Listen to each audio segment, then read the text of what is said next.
Om. Namaste. Welcome everyone to Satsang this morning.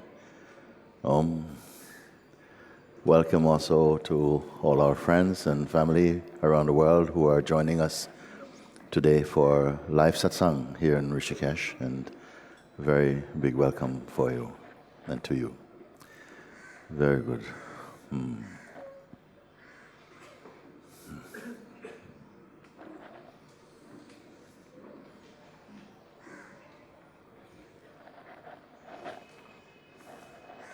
Good morning, Guruji. Good morning. Thank you very much for taking my Thank you. question.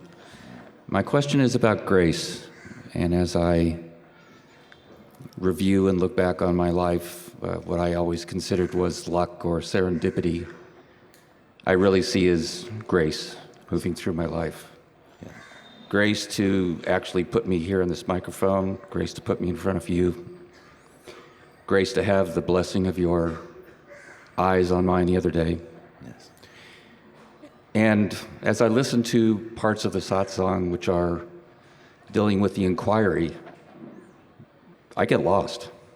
I've never been a great student, and when I'm asked to leave thoughts aside, they're like abalone on a rock. They come and they stick and they don't want to leave. Okay.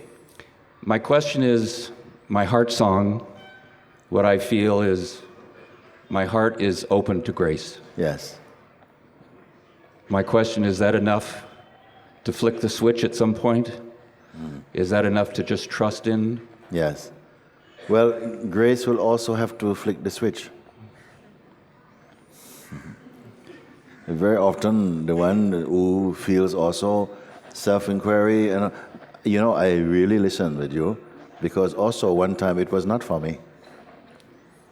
It was not my way into this life at all, So normally people, they guide you through the path that started for them. This is what happened to me, and now I show you like this also.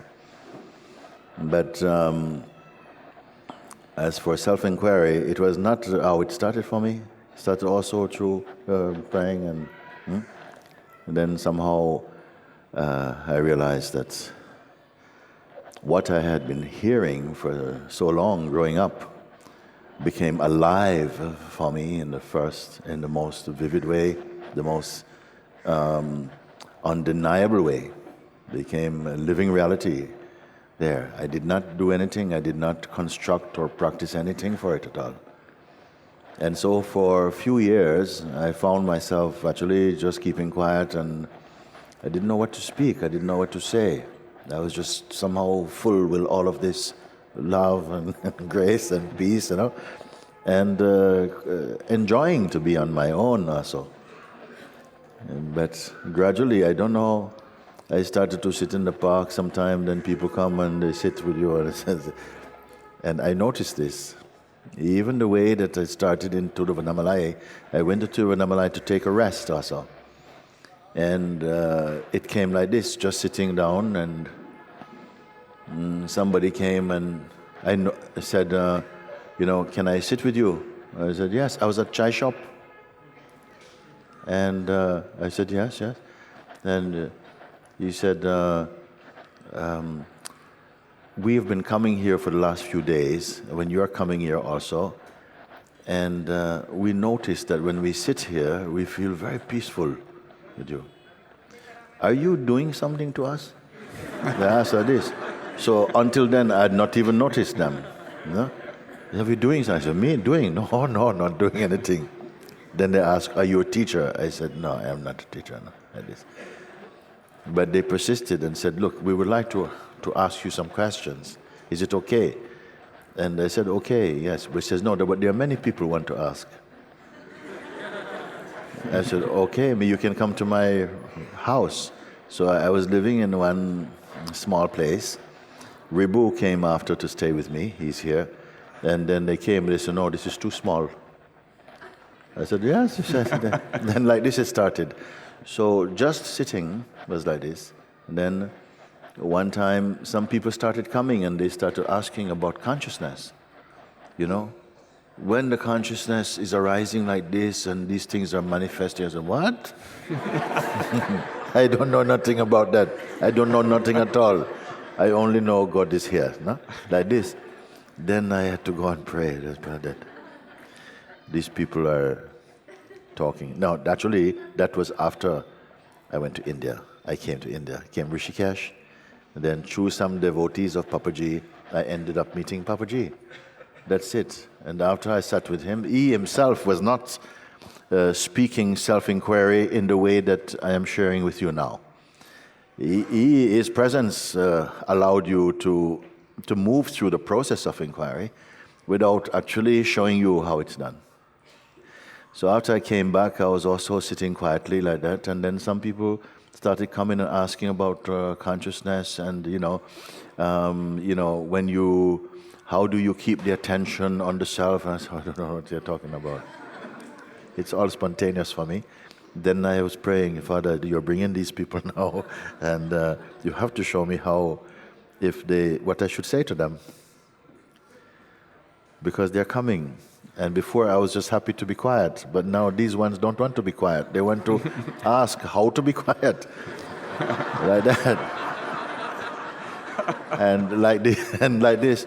And then somehow, after I don't know how long, short time, it started to happen. They were asking, and I could see what they're asking, but you just don't touch this thing. And it started like that.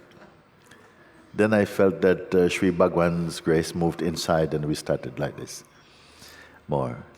So then it became so much so that it became so clear that I started to present this as the most clear mirror, especially for people who use their minds a lot and have a strong sense of personal self and so on, how to break this myth and to realize the self.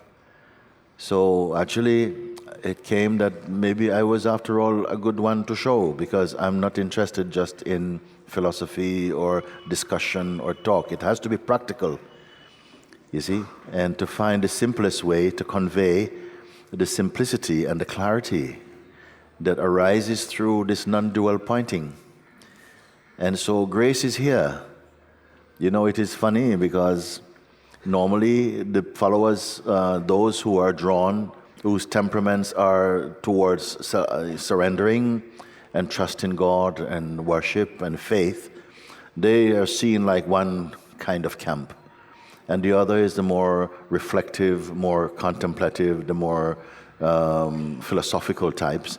They tend more to go towards the Gyan Yoga, and where they can, so can figure it out, kind of stuff. No? And then the others who don't fall into those, maybe they go Karma Yoga or something, you see? And normally they don't mix. But now everybody mix, because it is like two wings of one bird, they're moving together. And understand that somehow the one who is more philosophical normally sometimes can be a bit dry. And then they start to feel the warmth and the pulse of bhakti and of devotion and trust and faith and so on. They feel the power of that. Then the blood is moving, flowing like this. And the ones who are more tending to be more devotional sometimes, maybe just too emotional, then also they begin to develop the power of reflection and meditation and inquiry. And they tend to be a bit resistant to inquiry. It seems very mental. I said, no, it's not mental. It's very practical. Please trust and follow. And we will make it as simple as possible, you see, because grace is here also. It is grace, it is God that helps you and guides you through inquiry also. And it's there for devotion also. And if you're more of the type that wants to just be in service, it is there also like that. And when you come to embrace and to open up to such a wide, to the full range of God's expression, the divine expression, then you will come out of tribal thinking, tribal consciousness, into universal understanding. Then you have completed everything, not just like this. But if you only follow on one really well, Genuinely, you will come to you will see other things. Like me, this is what happened. You see? So, but still, I feel to not just say, okay, listen, just continue praying and just continue, waiting. No, I say, no, let's try this self-inquiry. So back to where you started, you say, yes, grace has brought me here, grace, and I'm very happy for grace. Grace has followed me all my life. And if anyone looks really in your life with open heart, you see grace has been with you all your life. And so you could be saying, thank you, thank you, thank you, thank you, thank you, thank you, thank you, thank you. You see? Now grace is introducing self-inquiry also. You see? And at first something goes, oh, no. It's like self-inquiry is like kryptonite to the bhaktis. Oh my God, do we have to? I said, no, you don't have to, but why not be open and see? It is a clear tool, like a mirror that shows you a true reflection of what is. So let's start at the place where you say that if I try to, kind of just, I don't know if you said just push thoughts away or, what did you say? Then they come and smash you in the head. Well, what happens, you asked me to be in that place and then detach from any thoughts. And as soon as it's like snowboarding down a mountain, and if I say, don't look at the trees, when I'm going through the trees, I'm going to hit a tree. It's true. So the thought's like that. Don't think about the thought. Well, here it comes. Okay, let's try another one. Okay. Let all the thoughts come. Okay. Let them come. But now I have to say something. Of course, something can only come. The actors will only come if the stage is there.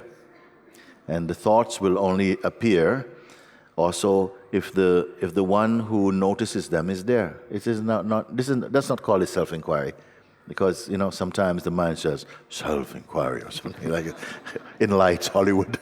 And I said no, we're just looking, that's all. So you say quite rightly, if I say to you for the next half a minute, whatever, don't think of pink elephants, okay? And then, pink elephants are everywhere, they're even next to So we understand how that is, okay? So we don't have to be afraid of that. If I say to you, the thoughts are here, they're coming, but don't give so much attention to them, yeah? Because without your noticing them, they don't exist. You see, you are more real than them. It's not the thoughts they notice you. It's you who notice the thoughts.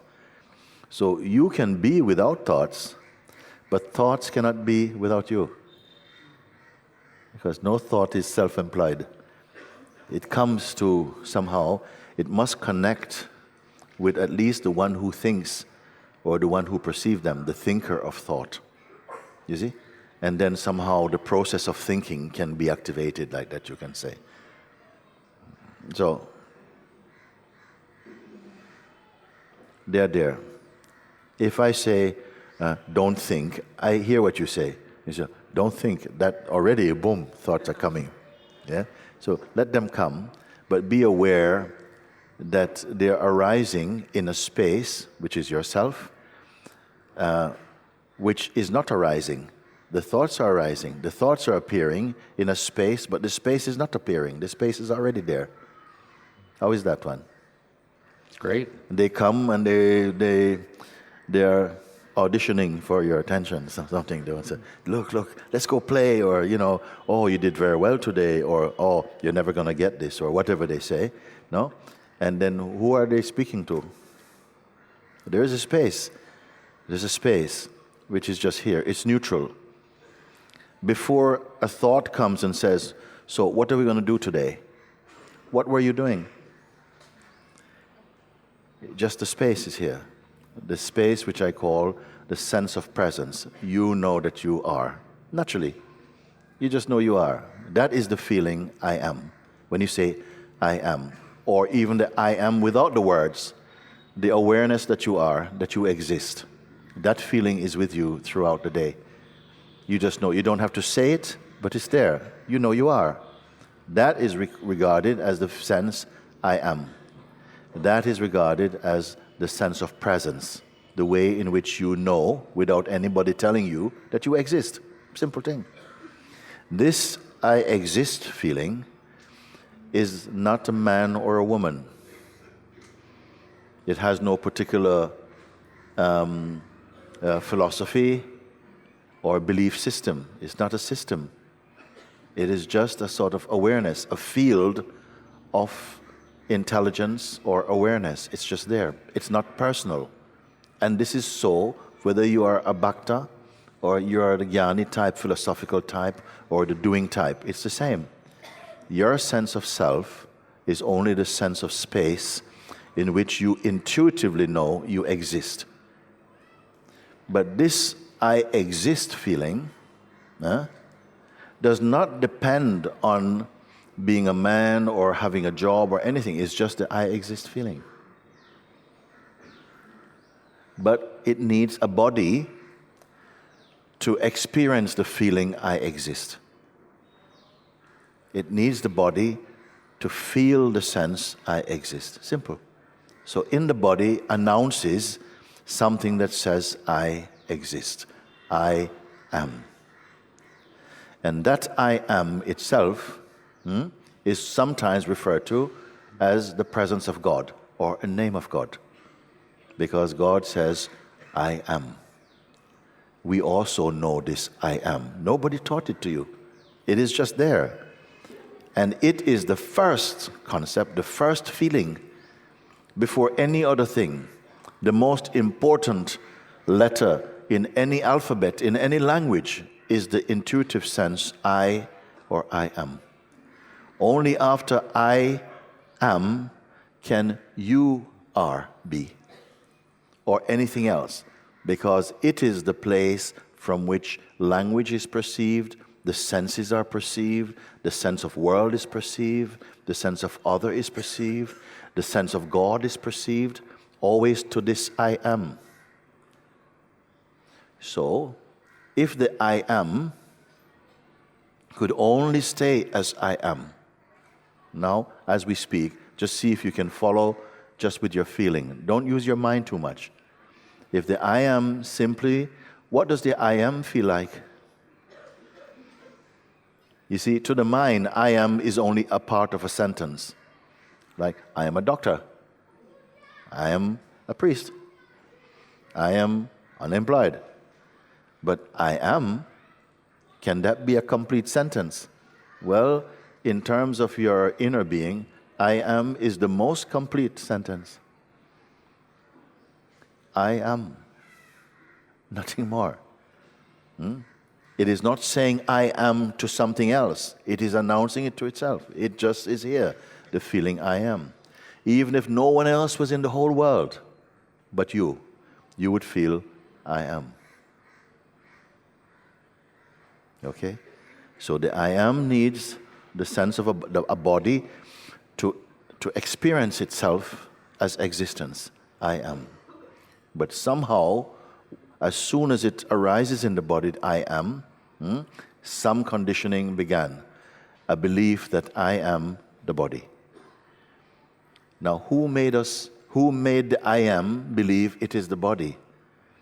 Some force compels it through what we call parents or society, but it starts with parents to help you to associate I am with the body. As soon as you're able to, because for a while, you could not associate I am with anything, not even with parents, not even hospital, doctor, birth, nothing at all. It was, you were only the pure sense of being. Then as that developed enough, it could begin to understand or to feel and associate where love is. It learned to say mama or papa, but only after the feeling I am. So this I am is fundamental. Whether you are a devotional type, a reflective or meditative type, or just an action type, you're always going to start from the place or the basis I am. I exist. This I exist feeling. So the I exist needs the body to experience I exist. But as soon as the body is there, something compels this I am consciousness to identify with the body and says, I am a woman, or I'm a man, I'm a boy or a girl. Then comes your social conditioning, religious conditioning, other conditioning can begin to build on top of that base understanding and belief, I am this body. And that is called, I've been called, the fall from grace, in a way. Because the consciousness, which announces itself, I am, and even before it said I am, it is there. But when it needed the body to say I am, and when it says I am, then came I am the body. When it believed I am the body, then the sense of I and you came. After you come, time come, world come, differences come, all of these things come. And the world became a living entity like that. So this I am itself, the belief I am the person, I am the body, I am my conditioning, gave rise to the feeling I am this person. I am separate from you because we look different and we think different because of our conditioning. Then I am this and you are that. Come. Now you can say, and many say that this is a mistake. It is not true. And it is not true. But at the same time, it was made to be. That for a while the consciousness, which is not a person, would come under the belief, the dream, the spell, the conditioning, and accepted the body as what it is and believe itself to be a person. And so there are diverse persons in the world, all of them connected through some divine umbilical cord to this same base consciousness, which is the pure self, the God self, the absolute principle, or whatever you want to call it. So according to so many factors contribute to the way in which the I am is experiencing itself in each body. Because even in one body, it is continuously changing. It's feeling differently and changing and growing and changing even the way it looks at life, how it looks at itself. It's always moving. Everything is moving. You see? And in this movement, it is creating. It has the power to project and to imagine, to believe, and so many forces are acting upon the basic senses, and the way in which the sense information is interpreted in the mind is based on culture and so much thing. How then, in such a diverse field of perceiving, which is always changing also, can you find anything that you can rely on? It is always moving, this field. The stabilizing power is the root feeling, I am. Because in everything, the sense is I am. I am perceiving all of this. This is moving. The thoughts are coming and going. Why? Because they can't stay. They have to come and go. Everything is traffic. Everything is a tourist to this basic viewing place, the feeling I am. I exist. So both the Jnani and the Bhakta and the Karma Yogi, they're all experiencing the I exist from the place I exist, first thing. But the I exist feeling started to get colored and believe I am this person, I studied at this university, now I'm a graduate in physics or in social science or whatever it is. And around this maybe some pride grows and somebody says, oh, you're beautiful, and you started to feel, oh, I'm special and so on. And all of this is contributing to the huge matrix of feeling, and no one can stabilize it. You may find for a while a certain way of feeling that you feel, I would like to stay like this forever. But it cannot, because some force compels it to keep changing. And all these changes are being viewed through the I called I am, is observing all the changes, are being watched from this viewing place, the sense I am. So the I am gets converted into a feeling that it is a person. And when it believes it is a person, its way of observing is tarnished. It is somehow, I would say, contaminated. It's not seeing purely. It's seeing with some form of bias or prejudice. It is interpreting what it sees. that is also, it is made to do that also by some force for a while. You see? So then you may say, I am a bhakta, I am a jnani, and so on. These are just referring to your tendencies and temperament, not to your essential being. So, first of all, we find that the pure sense I am then manifests as unique human expression, human beings. And we all feel different. Even on this plant, all the petals look alike. But if you look closely, all of them are uniquely different. And all the expressions on this flower of God and all the petals are different. Superficially, on the surface. But underneath, they are connected to the same essential foundation and principle. So the person for a while goes about and it enjoys its autonomy. It enjoys its uniqueness. It enjoys that I am special. But it needs others to be not special to feel special. And it has all of these things that's going on. It's a full sea, you see, of enjoyment and suffering. Aspiration and actuality. All of this is moving every day. Different. So where do we go? We have these beautiful concepts of one humanity and one world, but we're not experiencing this. Some power is in us that is compelling us to evolve. But towards what? To evolve. What does it mean to evolve? It must mean not just evolve by collecting more and more knowledge, which just makes us more and more diverse. The best of the knowledge begins to show, perhaps even through science now, that the world is it's not an object, it's an energy field or something. But we hear this, but it doesn't mean anything experientially, because we are still this. We hear many things, but we can't experience them really. We believe them, but we cannot experience. So some have gone towards sciences, some towards philosophy, some have gone inwards into meditation, and have found something. They have gone and they have been saying for countless centuries and centuries what scientists are saying now also. And the scientists say, we have discovered, but it's been discovered for thousands of years, but we didn't accept. And even now, we accept, but we still can't experience. Even people practicing spirituality for so long, but they have not experienced what is the ultimate discovery in the human kingdom. Then we still have opinions about that. So you have come here to find out something. Not something outside. Outside you have been. Even inside you have been. And you still say, but that still eludes me. That ultimate state you point to. So I said, come, let's see what we can find out today. Because in the field of diversity and multiplicity, you will not find it. Because it is not an object. It is not an object. Okay? It is the subject.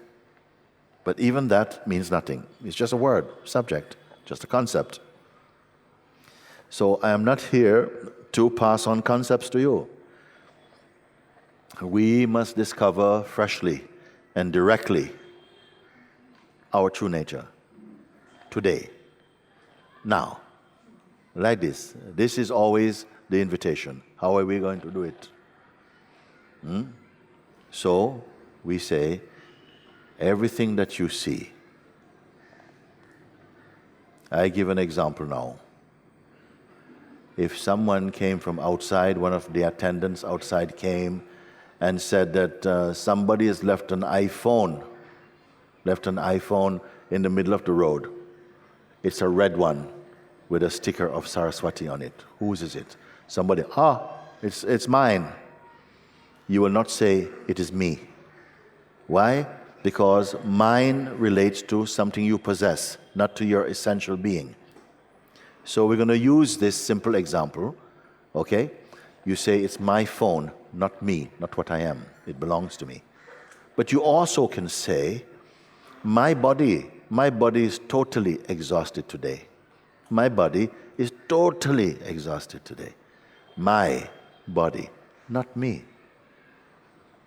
My hearing is really, I need to go to the doctor because my hearing on this side is only 20%. On this side is about 85.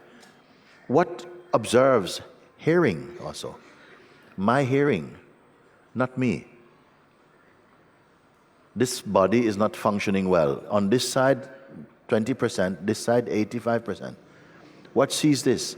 My sight used to be really good. I could read the numbers on a bus from 100 meters. Now, I can hardly see you. What even sees the capacity to see even? My eyes are not as good as they used to be. So seeing you are not even.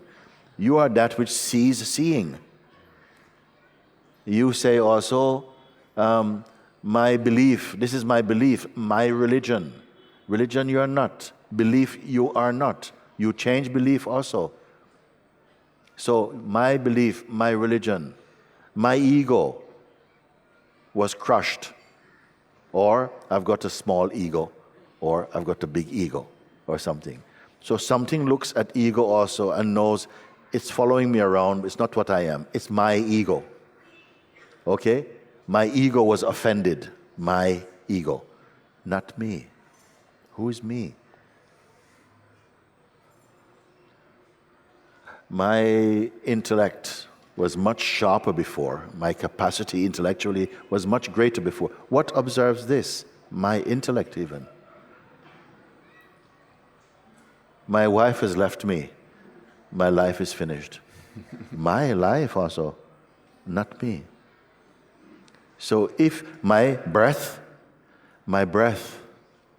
is becoming very weak. My sleep is not good. My sleep is disturbed. Asleep you are not. My waking life, I wake up in the morning, I go, oh no, not another day again. Oh my God. No. So my days are not good. So days you are not, nights you are not, breath you are not. The heart is very weak. Like this, I observe this. Heart, I'm not even. So when you leave all these functions aside, what is it that observe them? You still have this feeling, I am.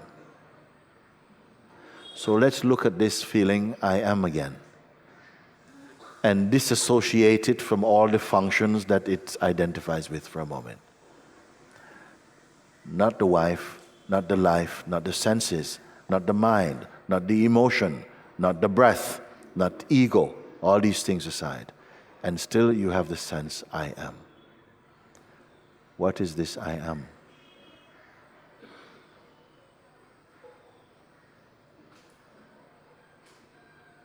You don't have to think, because even your thinking, you're aware of in your I am. Your I am is there before your thinking. Therefore, your thinking is also my thinking. My mind is so noisy.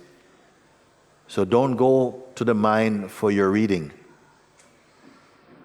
You are there before your mind arises. Who is the I that am? This is a feeling question, not a thinker's question.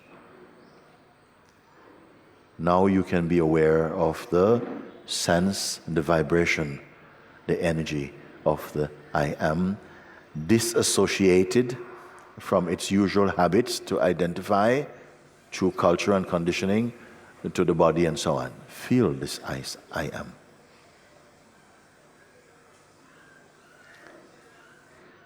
The isolating of I am to keep it unassociated, unmixed.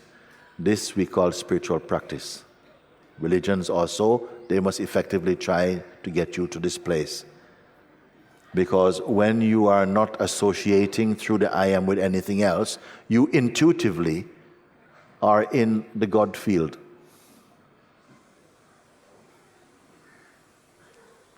Your mind is light. Your feelings are not disturbing you. The consciousness is in a higher zone. It is perceiving, but it is not shopping It's not shopping through the senses for stimulus. It simply observes. But it is observing in a state of neutrality. It is not hot and passionate. Even if passion is there, it perceives that without identifying passionately with it. This is introduction to your sense of being. Throughout the waking state, this is the deity of the waking state. This is that from where your waking life is being perceived from the place of your I am. If the I am does not associate with the person and sees also the person as something that it can perceive, you will find that your life in the waking state is very peaceful, very happy. You will relate to other beings in a higher level of consciousness. There will be no conflict.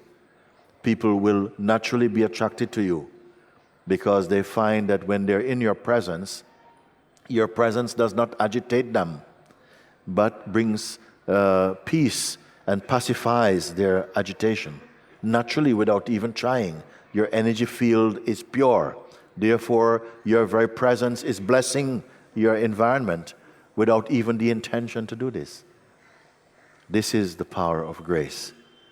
And grace and I am, they are one.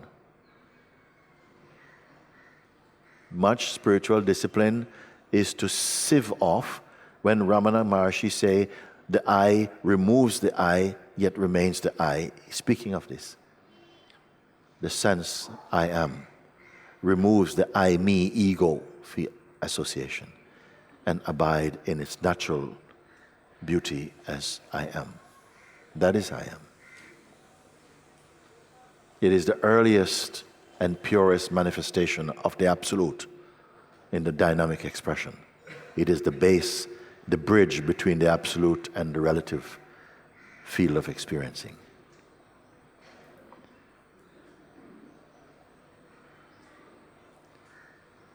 Some beings, they have even gone beyond the I am. They are aware that the I am also arises spontaneously. As the waking state consciousness appears, the sense I am appears and arises with it, and is observed also. But by what? And we don't have to think about it. At some point it will come clear for you. But first, try to stay in the field of the I am, which in the beginning may not feel easy, because many thoughts are going to come to try and bring your attention out and to distract your attention from the root presence, the feeling I am. Because everyone is I am. But then you start to believe I am this, I am that, I am this, I am that. Which even at a certain stage, even you say I'm a doctor, I'm a nurse, I'm a this, I'm a lawyer, it will not make any difference to that base I am when you are totally clear that it is the unmoving. Then even your thinking, your actions taking place in this energy field of I amness. Then you will feel the sense of stability.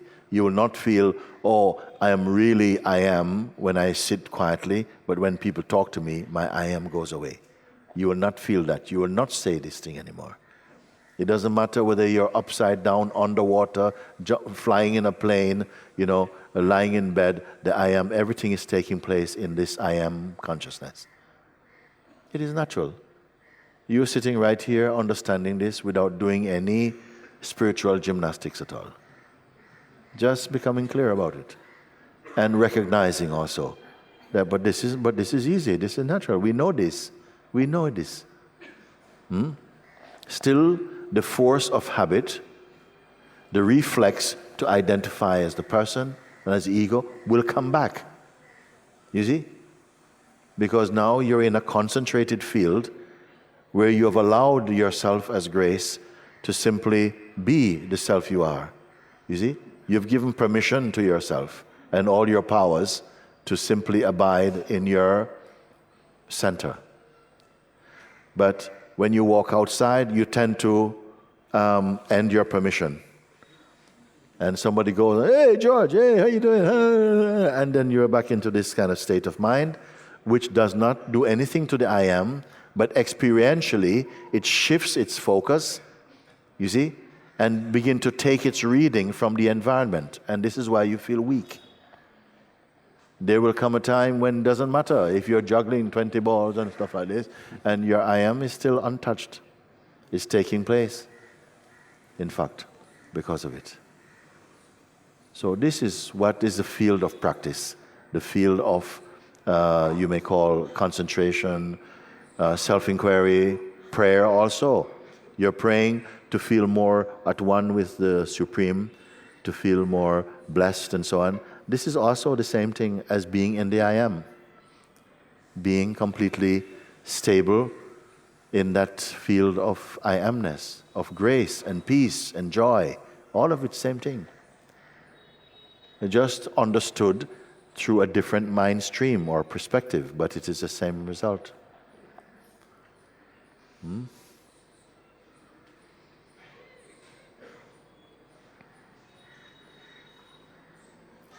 Then why to practice anything at all?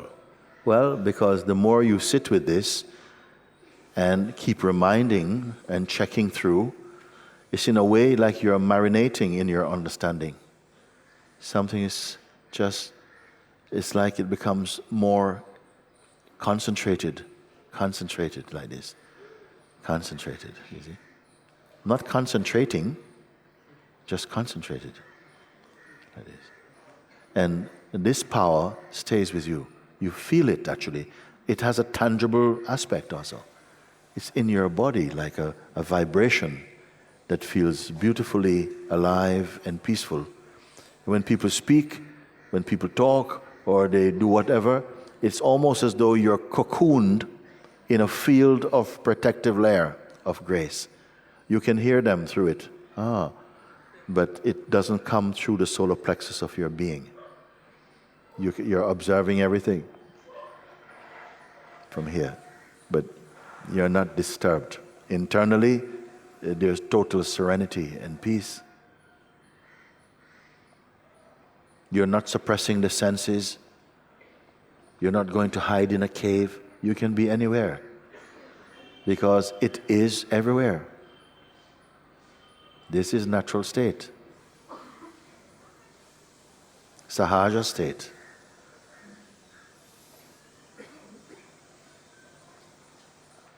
But the Jnani, the awakened one, is also not so concerned about this I am. It is there, spontaneously it is there. Nothing put it there or take it away, it is there. Deep sleep, the I am itself subsides into oblivion, you see. Meaning, close for business. Business meaning what? Experiencing. No more experiencing diversity and so on. Now the experience is of unicity in deep sleep. Because something is there that still even enjoys deep sleep. But there is no story, there's no comparison, there's no you and me and this and that and heaven and hell and life and death and all of these things. And we love that state also. To be in a non-cognitive state where you totally are, totally here. But yet at the same time, you're nothing to report.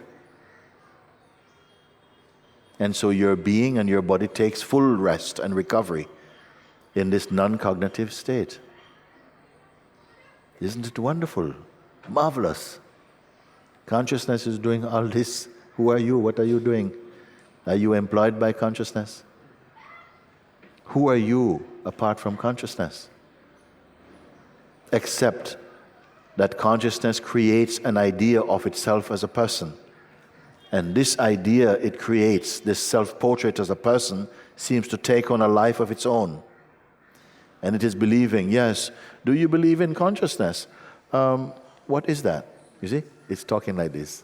It is made out of consciousness, but because of the belief that it is a person, it remains in a contracted state of consciousness. Whereas you are all of consciousness. So just let let this listening take place. It knows where to go in you. It will find its place. We don't need any techniques for the moment now. What is self-inquiry then? Is when doubts come, when there's confusion in the mind, in the consciousness, that I am this person and life is treating me really badly and I want to get from there to there and people are preventing me and how can I do this? This is the vibration of person. You would not hear a Buddha saying, oh, I'm having this rough day today and I just really wish I would go back to bed. And no, this is not the Buddha mind. This is person mind.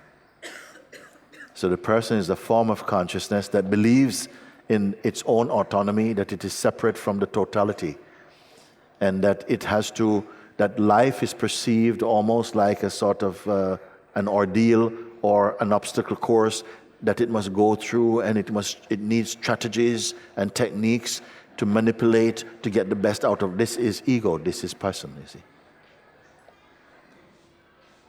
Whereas the same person, when it gets integrated again into the total consciousness, anxieties go, fear goes.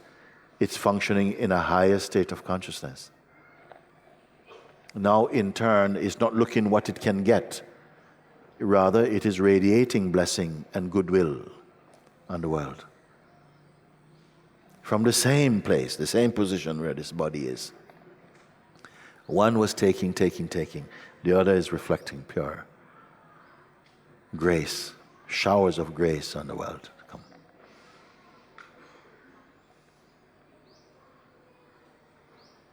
How many eyes are there inside this house? How many eyes are here inside this house? It's either that which says I am, which is the godly principle, or the I am me, the person vibration, or that which says I am beyond any comparison. I am the body, I am Japanese, I'm English, I am this, I am that. So in spirituality, authentic seeking, you come to clarify and you see that the I am is one, but it plays with different costumes and appear in different ways, but it's always one. When you know this, the ego will not rule anymore. That is just like that.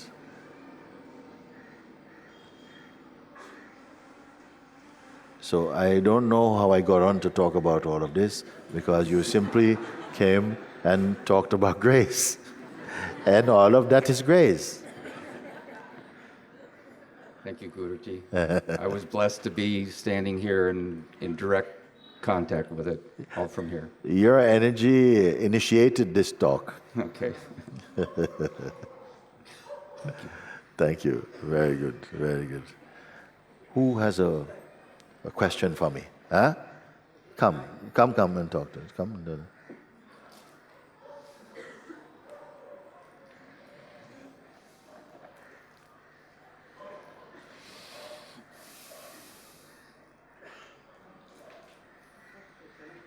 come closer to the microphone for me, please.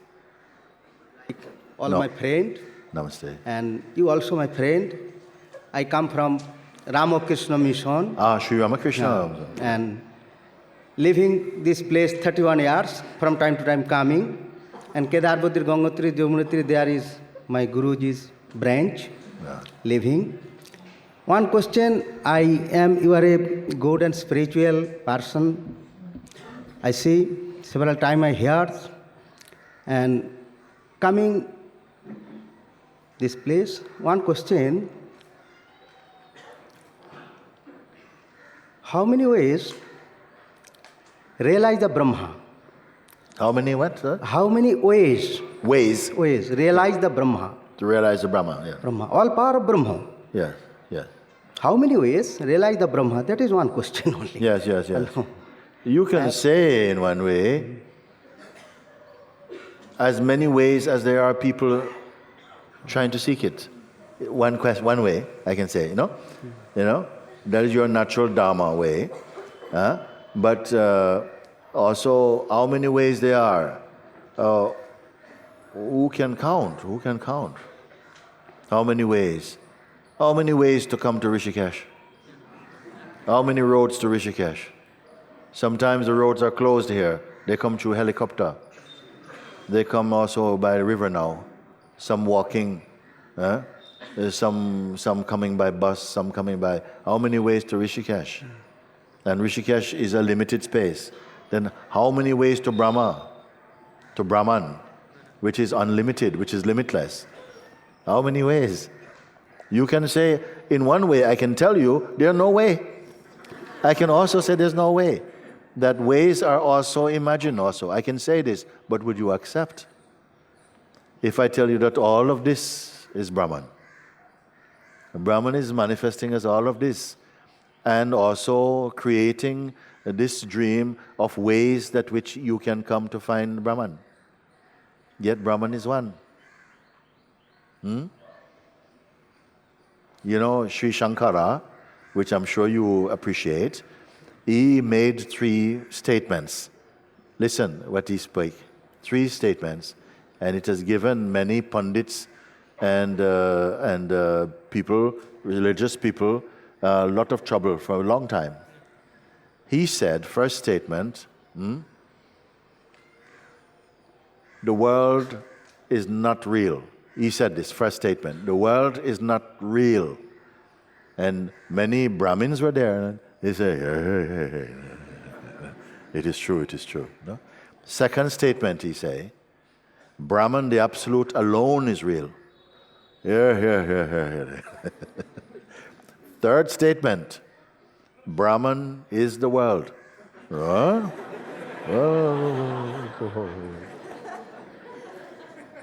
First statement, the world is not real. Brahman, the Absolute Principle, that alone is real. Yes. Brahman is the world. We don't understand, Swamiji. What is he speaking about? Contradiction. No. He said, and Ramana Maharshi also explained like this.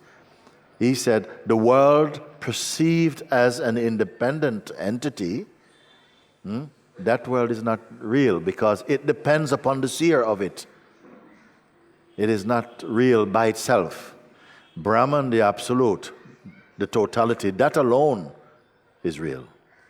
Then Brahman is the world. It is this Brahman that is portraying itself, objectivizing a portion of its energy as the world.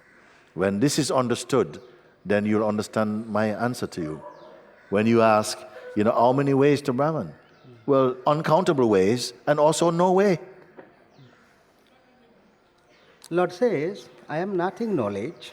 I am nothing knowledge. The Lord says, only unto those great souls who simultaneously have implicit faith in both the Lord and the spiritual, are all the import of Vedic knowledge are automatically revealed. Rama, Krishna, Buddha, Shiva, automatically revealed. No read any book. Automatically what? Automatically. Yes. Automatically revealed. All are automatically revealed. What? Revealed. Automatically. This fan is automatically. Powerhouse connected, powerhouse nature, Yes. Brahma. Yes. All are automatically. I am not my body, not any caste, not my dress, but I am eternal soul of God. But you can what? Eternal soul. Eternal soul of God. Eternal soul.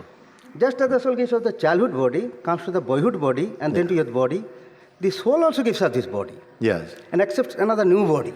Okay. Like as a person puts on new garments, giving up the old ones. Similarly, the soul accepts new material bodies and giving up the old and useless one. That is, you say, by the way I say, for the soul there is never birth, not death. Nor having once been, does he ever says to be. He is unborn, eternal, ever existing, undying, and primeval. Okay. He is not slain when the body is slain. Yes, we know this. What is your point? So this supreme science is not in material person. Einstein believed that.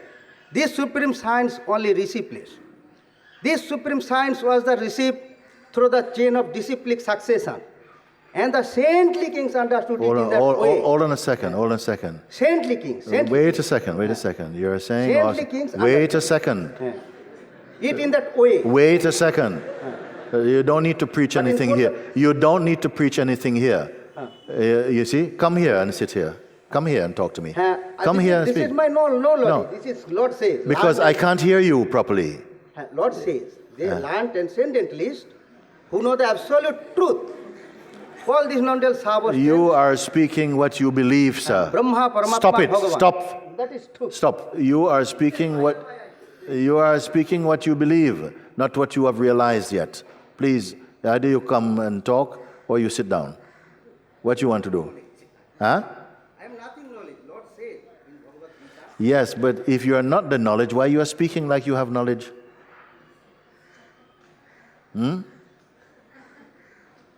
You don't need to come and preach this. We can read it in any book. We can read what you have said in any book. You started out reciting something from Bhagavad Gita. You're saying things like this. We can read this in any book. We want to see. I say, blessed is the one whose life is the evidence of that proof. I don't want to just hear you talk about these things. Your energy must radiate them. When we see you, we would see Lord Krishna. We don't need your garments to see that. So that is, those days are gradually coming to be over, what you are speaking. You have to become what you say. Okay. Huh?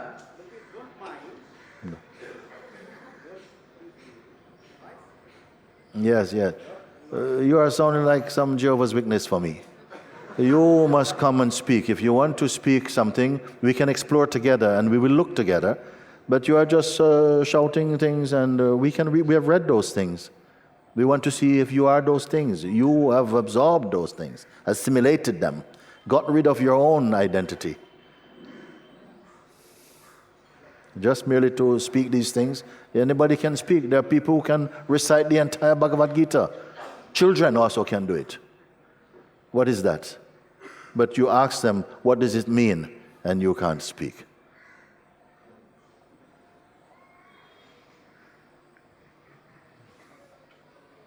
Yeah, otherwise, you're just growing up, but you're just growing. Okay. You have a nice day, sir. Have a nice day. Somebody come who has something to say? Yeah. Yes. You are not a good disciple of Ramakrishna.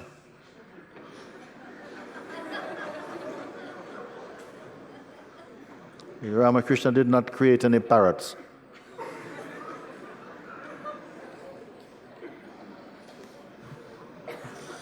You must speak, you must know what you are saying and communicate that. Namaste. Namaste.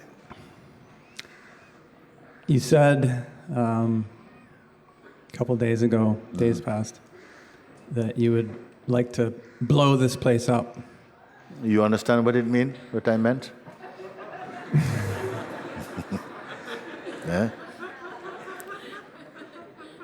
What did you understand? What did you understand when I said this? Blow this place up and this place up and Yeah. But, okay. all of us together. I feel like there's such a supreme consciousness in this room, in this place, Rishikesh. Yes. And you said it's going to happen, and Yes. today, now, Yes, always now. Always today. maybe together as a group here, beyond the words, beyond. Well, one by one is also good. I don't mind. Yeah. Well, feel free to start with me. Beyond me. Okay.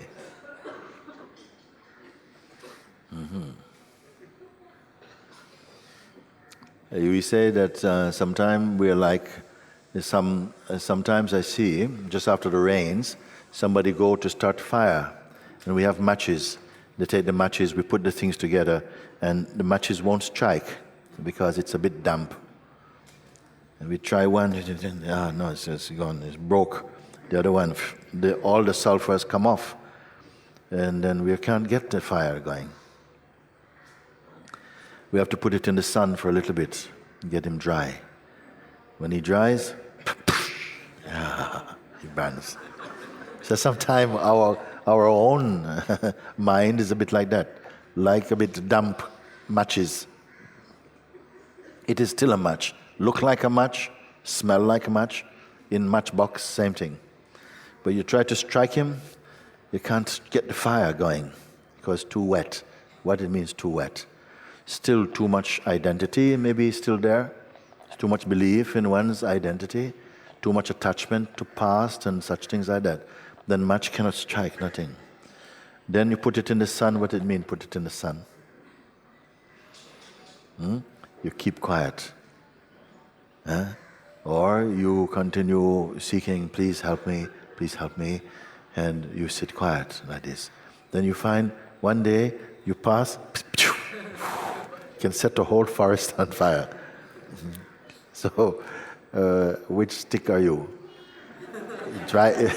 We have to see if you dry stick, then we don't even have to question because something must happen. If the stick is dry and the intention to start the fire is there, what is the problem? What can prevent it? What can prevent it? From my place, I see no problem. No problem. What can be the problem from that place? First, you must declare what you want. You want to be set on fire. It's all very good. Want to blow the place up. It's a beautiful expression, blow the whole place up.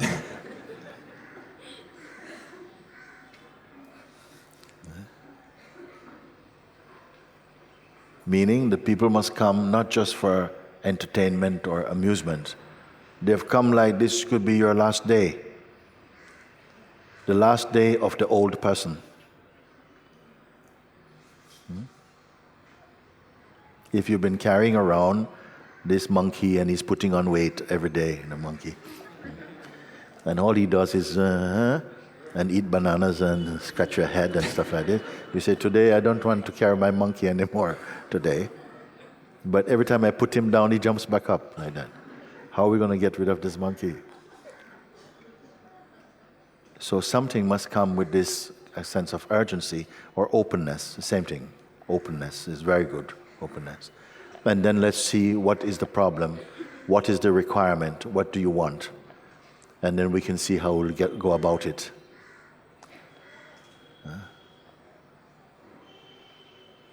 Because many times I meet people, they don't want to be set on fire.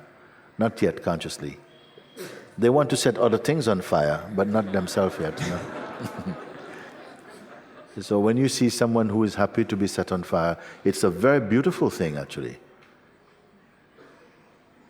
It's naturally attractive. I don't want a repeat of yesterday. You see? And I don't care about tomorrow. I just want to be totally now. What is? Like that. Then what can prevent you from being what you are?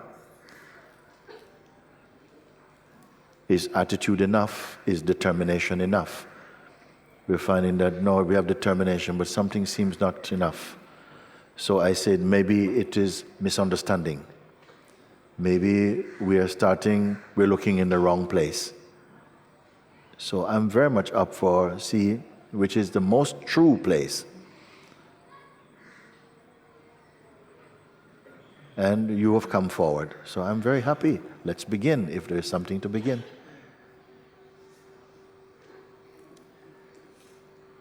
You talk about meditation and practice. Yes, when you have time. When you have time. Meditation takes a bit of time. Suppose you don't have time. Suppose you don't have time even to practice. Will you make it? Will you make it at the Lord's table? I don't have time. Because some people, he is not given time. He says, you will not have time. You live your life standing up. You will not have time. And you have to find me when you don't have the luxury of time. Then these ones, you want to meet them. How did you find that without meditation? How did you discover? How did you become free? You don't have time. You didn't practice.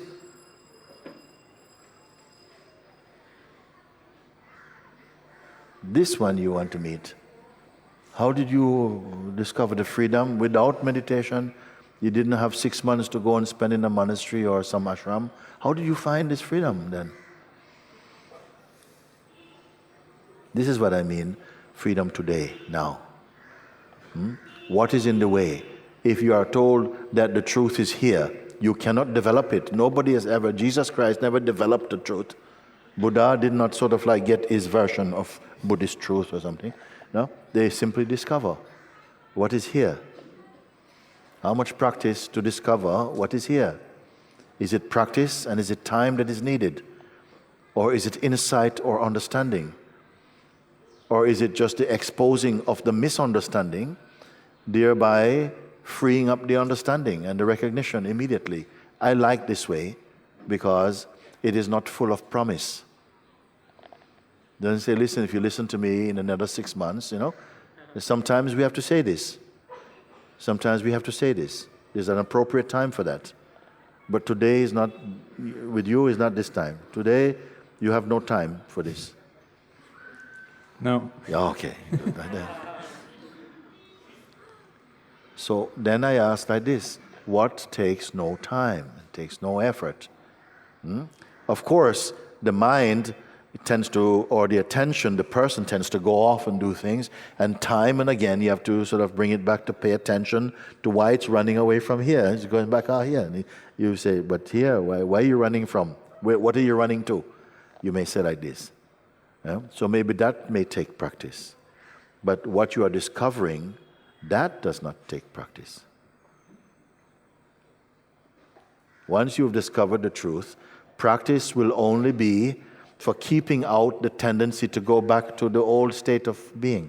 Maybe that will require a bit of practice. What is it that you can discover now, today, here, which does not require practice? Then how will we start? I would say then, whatever says to you, next week you're going to do that, just leave that now for the moment. Whatever tell you that, look, you are not worthy for this, you have to leave these thoughts for the moment.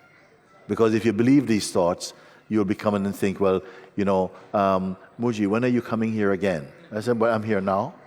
Yeah, but when are you coming again? Because people ask like that. I said, well, I don't know. I only know I'm here now. You're here now, I'm here now.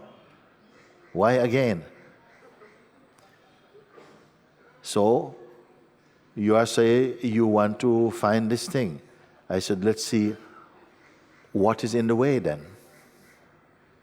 If you say you want this, I say, here, what's in the way? A bit of distance. 10 meters. 10 meters and you can have it. That's maybe will have to be covered. What is in the way of discovering your fundamental nature? Your true place. When I've told you before, you don't have to develop it. So that will take time if you have to develop it. It doesn't have to be developed. It is already perfect. So what is in the way? Then you may say, well, doubts are in the way. Yes, we have to look at doubts. Because doubts make you feel, I'm not ready, maybe I'll come back and, maybe I'm not, this is not my path. That doubts will do that. It will make you delay. Doubt and delay. That will happen.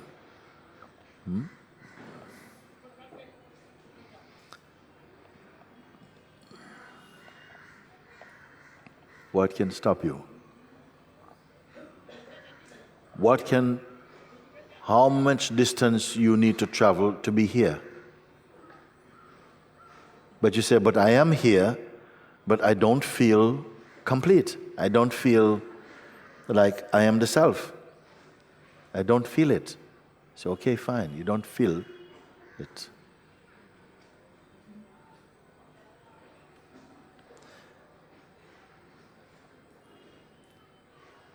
Some people say, I experienced it once.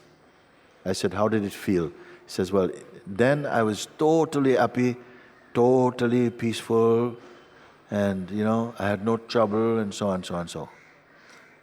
I said, that might be the case, but that's not a measure of the self. The self is not merely a feeling. Even a feelingless feeling is perceived in the self. So it's not a feeling. Then somehow the person side is thinking, but if it's not a feeling, then what's attractive about it? Because usually you're attracted to something as a taste. You want to taste something. You want to taste.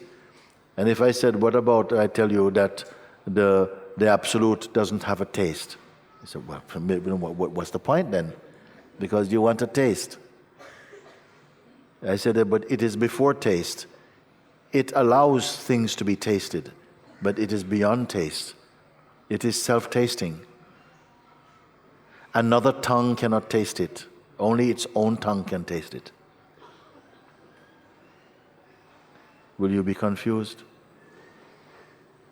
So then you have to be the tongue of God. Then you will taste God. You cannot be someone else's tongue.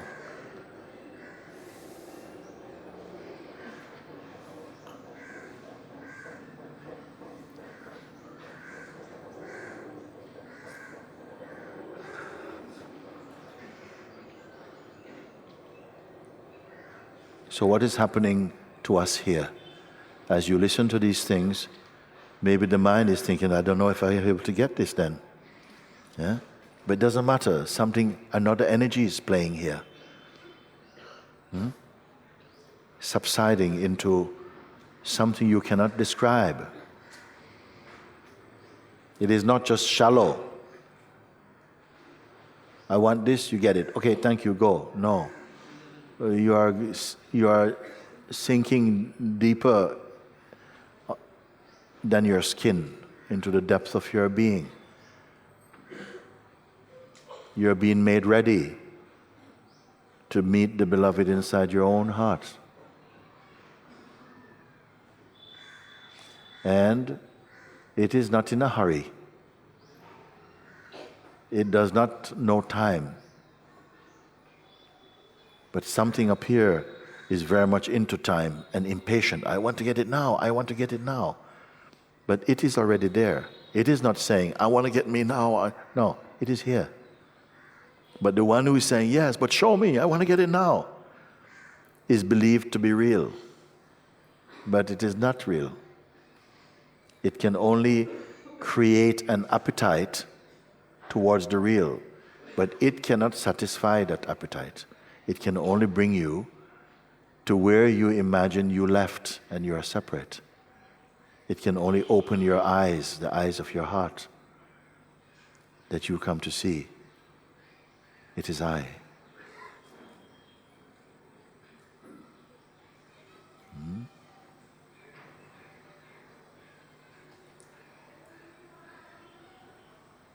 Yesterday, we were at Parmat Nikatan. One of the first speakers came and she says, well, I've been awake for the last maybe, I don't know what she says, 2 months or 2 years.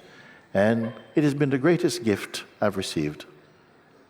I said, you who received gift? How you can receive the gift of awakening? So there is awakening. Where do you keep your awakening? In which cupboard do you keep it? To be one who receive it. So many people have a lot of ideas about this. That there's me, and after I received this awakening, my life was very different, but nobody understood me, and so on. But you and me, Mooji, we understand each other. I said, oh, I don't understand you.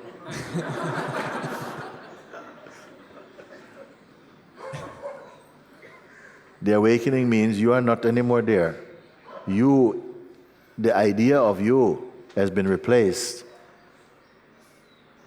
And then you find that when this idea, which at present you believe is you, is taken away, you're even more you. True you. But while we have the idea that we are this person, something's afraid to give it up. It's like, oh, but what will happen? My person fills my world. It's all I know. If you take my person, can you show me what you will put back there in the place? This is the person. It's blind to itself. So some trust is necessary. That when you are taken out, the idea you have of who you are is blasted, is exposed as a myth. Then you find that which remains, total contentment, total joy, total silence, total peace. Then you say, wow, I didn't realize it would be so beautiful. Or else somehow that old idea of myself would have gone a long time ago. I said, no, this is your right time. This is your right time.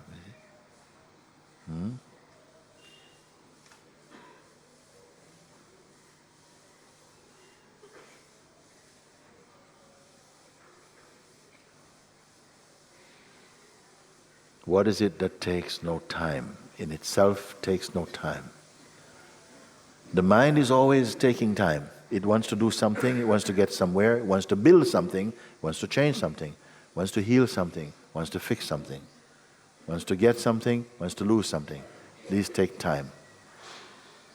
Something nothing is here that is not involved in the traffic of all of those things. It is just here. It is not restless. It is not seeking enlightenment. What is it? Where is it? Show me.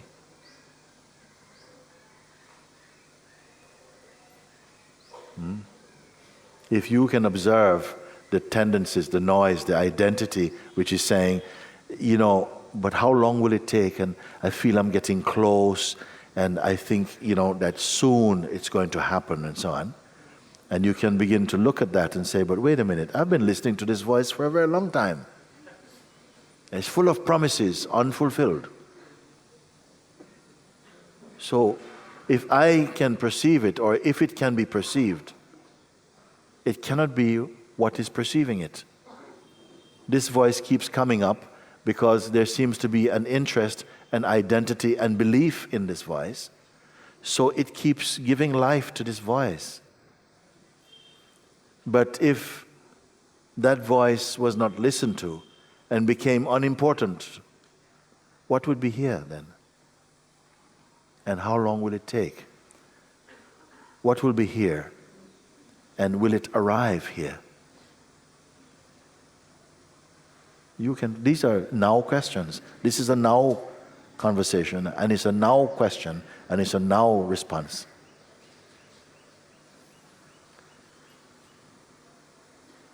How long will it take for the limitless to arrive here? How long will it take for the timeless to arrive here?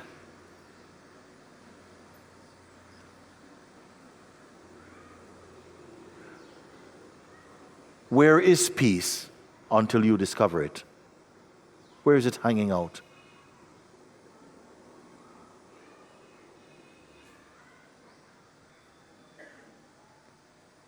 Where is truth until you recognize it? Where is it?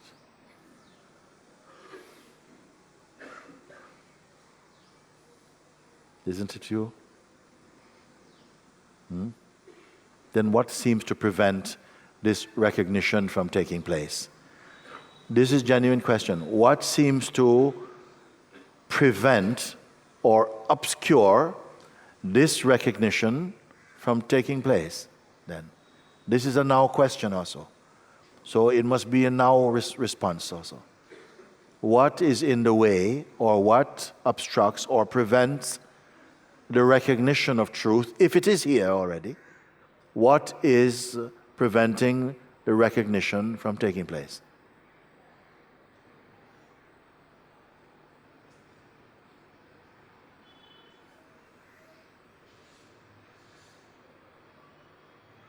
A feeling like, I don't feel it. I don't feel it. Yes? But even this you who say, I don't feel it, even this you can be perceived. So let's go to the earliest point of perception, behind which there's no further point to go. Because the one who is saying, but I don't feel it, because when I get it, I will know. This one is too much believed in and wants to be the one that receives the awakening experience. But let's look and see if it is a credible recipient. Is it a credible one that can say, oh, now I received the awakening and this will be eternal? Can this one cope with it? Is this one consistent enough to hold the consistent realization? And you'll see what? It breaks up. It's not possible. Because now it wants total enlightenment, and in a few minutes it's dying for a pizza. And, like this. And, okay, but you want the enlightenment? Yeah, no, but I want a pepperoni pizza is coming there. Okay, so it is not consistent. You are believing that, yeah, it's me, I just want to be free, I want to be free. On Monday, I want to be free. Tuesday, I want to be free. Wednesday, come back on Thursday, like this. Okay, so this voice and this identity has been trusted in for a long time. And you want to carry it on. You still believe it is you, but it is not the complete self. That which is aware of this, but is unconcerned about it, that is you. That which is aware of this voice that is saying, yes, but how long, Mooji? Could you prove it to me? And all this type of stuff. That one who is saying, can you show me now? Can you show me now? Yeah. This one who is saying that, you must see if this is really who you are. Because you can hear and feel that vibration in yourself.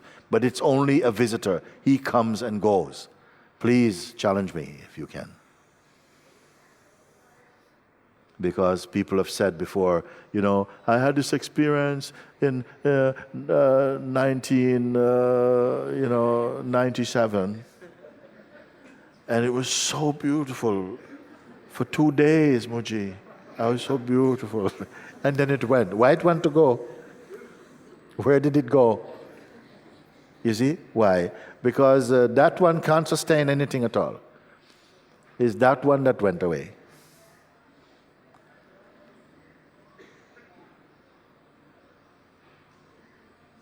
We say, we look, we wake up to see sunrise, the sun rising, Then in the evening we go and watch the sun setting, it's going down. No? But in actuality, the sun is not moving relative to the earth. It is the earth that is turning away. But you don't feel you're turning. You feel the moon, the sun rising. The sun is rising. But the sun is not rising. It's not the sun is rising, it's your earth is going down. And then the sun is setting, the earth is coming up. The sun is setting. Okay? You don't feel your own movement. So we have positioned ourselves from the position of the person and think, the self went away. I had him, I had him, Mooji. But he slipped away. He went. Where did he go? So this is the radical change in perspective now. You see? You have been believing that you can get awakened. But awakening is not for you, but from you.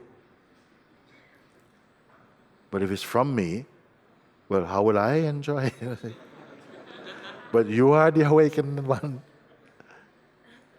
Who is going to get it today before we have lunch? Wow, the time is moving very slowly today. I wonder why is that. Sometimes it's only 11:34. Sometimes the time moves very fast. 3 hours is gone. But the time is walking very slowly today.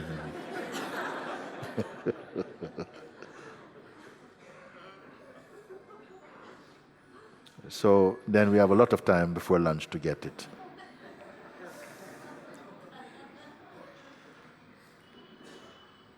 Thank you. Thank you, thank you. Thank you. Okay.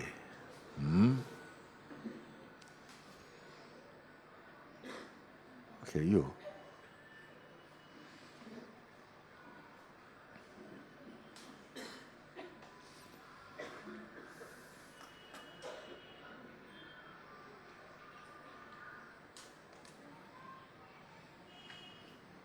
Hi, Mooji. Hi. Thank you for answering my question. Thank you. And actually, there was a question yesterday that a young woman asked about working with sexual assault victims, and you gave a thank you for your answer, and thank you for that question because I had the same kind Here? of, at Bournemouth. Okay, Nikitan. what happened? Someone came and... It was a question about when you work with people who are suffering, like with sexual assault I victims. see. Yes. And I had the same question, kind of, so it was really nice. But I have some follow-up questions to that. So in my work, I'm a doctor and I work in psychiatry, and I find myself very much invested in people suffering, and I become very, like, I try to remember this is God's play and karma, but I become very angry. Angry? Yeah. And I'll even joke with my family, like, I hate God right now, that there's too much suffering. And I find myself unable to just resolve that conflict of trying to think this is God's play. Yeah. Why am I so invested in believing that suffering is real? Or Yes. I am liking this question because for many people, they don't believe in God or something because they think, how can God allow the world to be like this, you know? It's horrible. And I could do a better job. I would go around and I would change all these things, and just give me 3 days and I'll fix what he made in 7 days. I fix in 3 days. If I had his power, and we understand this kind of human frustration because we are taking the life very personally also. Anything, but how should we not take personally? And I can see where you are connecting with that questionnaire from yesterday. And I don't know how many of you were at Pamat Nikatan. It was an important question, actually. And we can see if we can bring it back in line a little bit, because some questioner come and she said, I have a passion, and my passion is for helping, like, abused women. I think it was something like this, But we can also substitute that for whatever your passion is.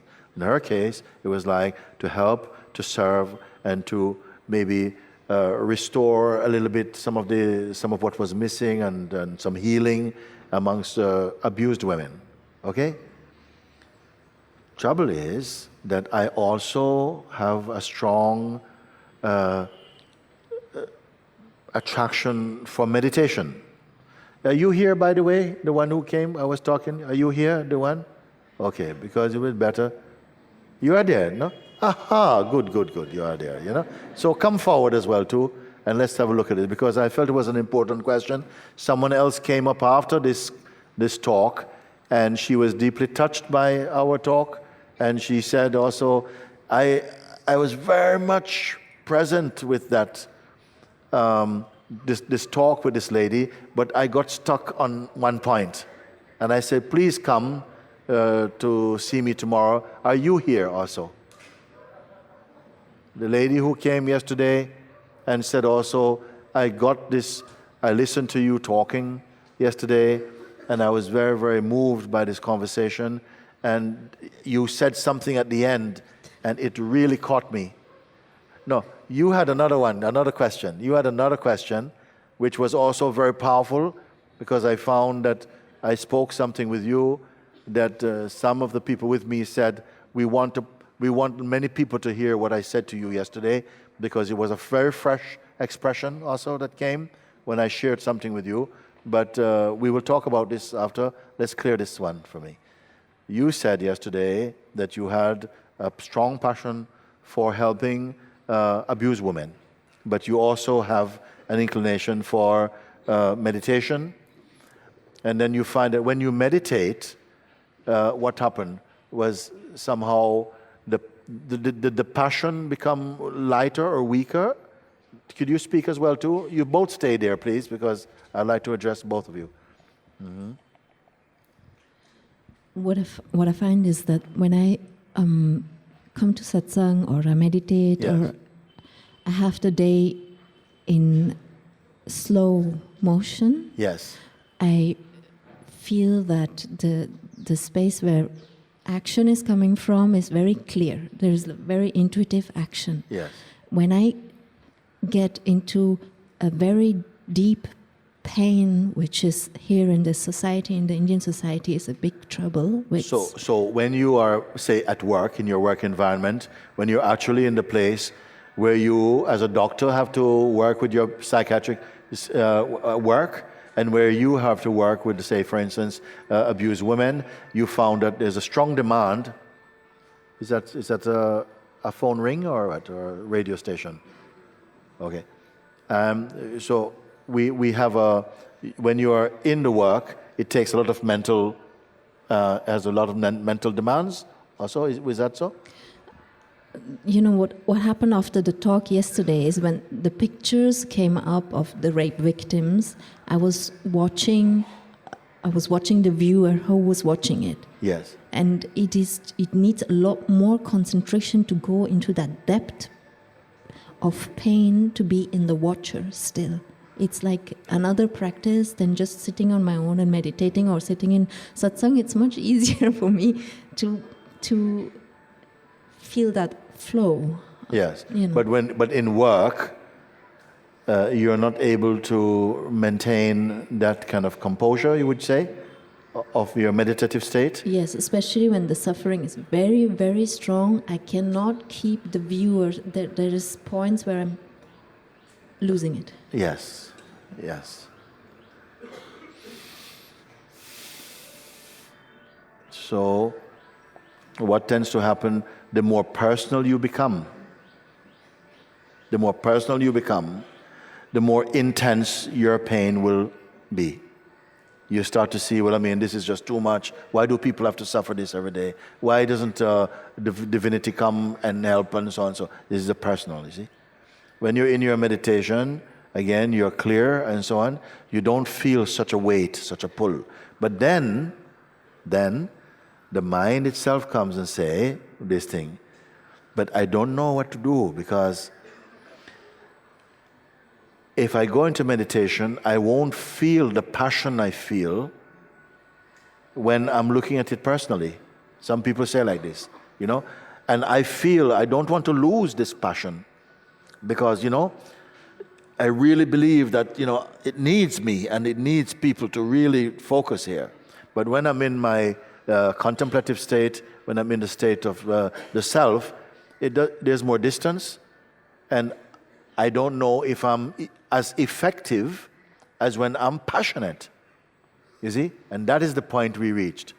And many people still, I want to bring this as broad as we can, because you may find that you're saying, I can't realize the self, and there is a but and a because something is holding on to, a certain passion you have about something that you feel that if I let go of this passion, I don't know if I want to do that in exchange for the realization of the self. Because I really believe in my passion. I really believe that, you know, it is also God who's using me to help these people and to do these things. And that if I come into my meditation, then maybe I just become selfish and I'm not as efficient. And I say, that is not true. That is not true. Because they are not canceling each other out. It's a question of priority. In one, you have to stay as a person. And the person is, we're going to be there trying. Also, one man, he came to Satsang to see me in Portugal. And he said to me, I used to be a healer for 16 years. I'm working as a healer. But I discovered your satsangs on the internet, and I stopped this work.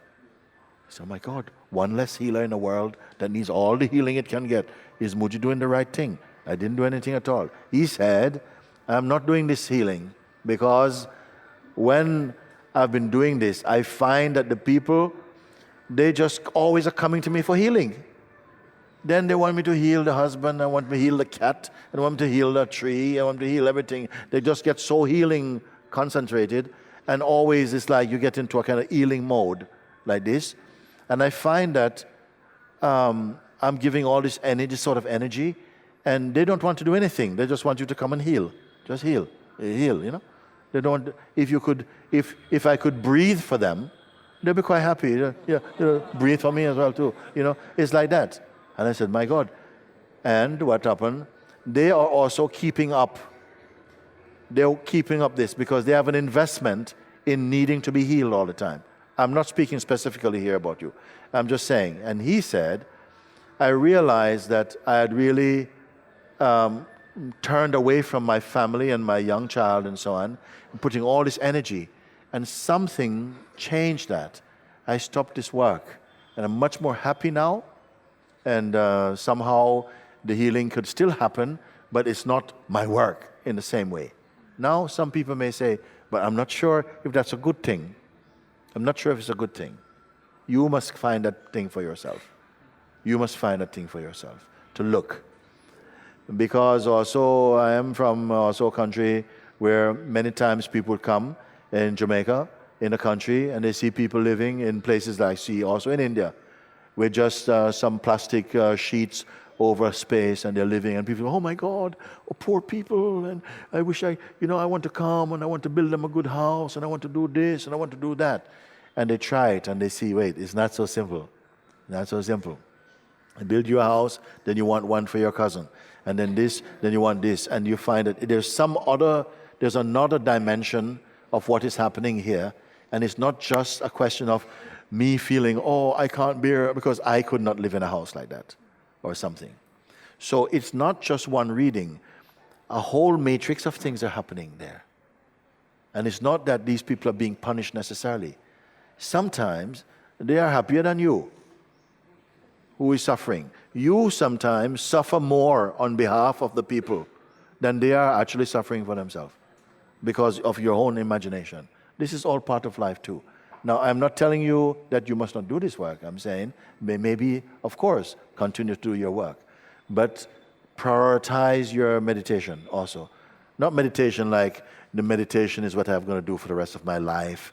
It's my life hobby or whatever. No, but meditation in the form of like inquiry to really get to your true place.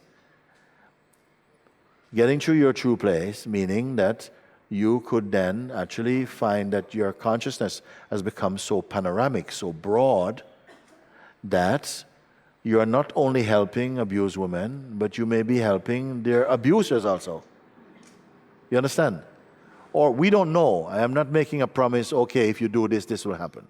I'm just saying that you are becoming from person to presence.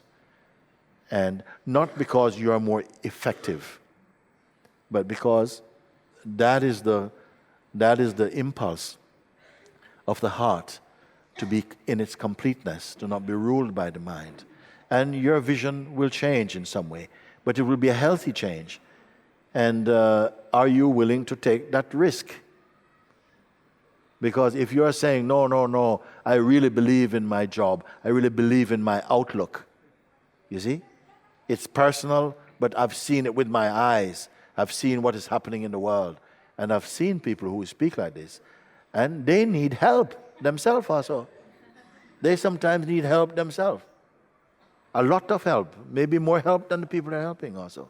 Sometimes, not always. Because, of course, there are people who come to play a role in this also, and their work is genuine. And the grace comes to facilitate that work. So I'm not being specific to any particular group. I'm just speaking because you came, and you came forward, and you really made a very strong point. And it was so strong that other people were kind of like, whoa, it's like, that's really deep into my stuff. That's what's happening with me also, like that, you see. Now you've come also as a result of this question. You're saying, I'm a doctor, I'm working with patients in a psychiatric discipline, but I'm finding that sometimes I'm just saying, like, playfully, I curse God, because like what? What's going on like this, no? Yeah? And can you effectively be in service to such an extent that your healing, your work is creating a lot of healing, but at such a slow rate that it's frustrating for you or something like this? Yeah, I feel like sometimes like a fraud, like a fake. Yes, why? Because it's what I'm suggesting feels superficial or just doesn't hit home for Yes. people, and Yes. I feel like I want to say something else, but Yes. You want to sometimes say something else? yeah, I want to But you're limited. reach people in a different kind of way. Yes. And sometimes it happens that way. Yes. But most of the times, I feel like when we talk about the actor on a stage, I feel like that, but it's in a useless way, like kind of. Okay. Because some disciplines inhibit you. Some disciplines can also inhibit your intuitive power to say, no, don't go with that. Stay within the path and administer like this. Some disciplines can do that. But if you're not saying it's a discipline, it's something, I would say to you that it would be encouragement from me to say, really use this time in satsang to complete your sadhana, to really be there, because you will be much more effective in your awakened state. The only thing is that in your awakened state, from now you may feel that, but I don't know if I am awakened, if I'd even want to do this job even. You don't know. Because then it's not up to the person.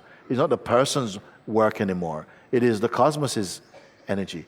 And it may be in the same place and it may point something. You see? This is And it's funny that you say that, because I find myself saying, I just want to quit. Like, I don't want to do this anymore. It's not. Do you feel you'll be letting down your patients if you quit? I do, yeah. I do, and then I feel conflicted But about then that. if you feel that you're letting down your patients if you quit, and then when you're working you feel you're not doing them any good, what is the thing? Sometimes, and this is with some patients I feel effective. I feel the message, we're speaking the same language, even though I'm speaking whatever medical terminology and etc. But we're still there's a heart connection there. It's just we're speaking the same language, and I feel effective. But many I don't. I would really encourage that whatever, I am not against any profession, you must do your profession. I believe that each of those professions could have an injection of people who are much more heart-centered and more true, and have that move in that freedom, in that intuitive way also. You see? I don't know if every discipline allows that freedom, you see? But I'd always will be saying to you, realize yourself. Realize yourself. Is not only more doctors the world need, but awakened beings. That is the most powerful healing, that people can see in a human form something that so inspires them that the inspiration begins to alter the way that they perceive life and change it in a such more radical way, and many more people actually, even. Yeah.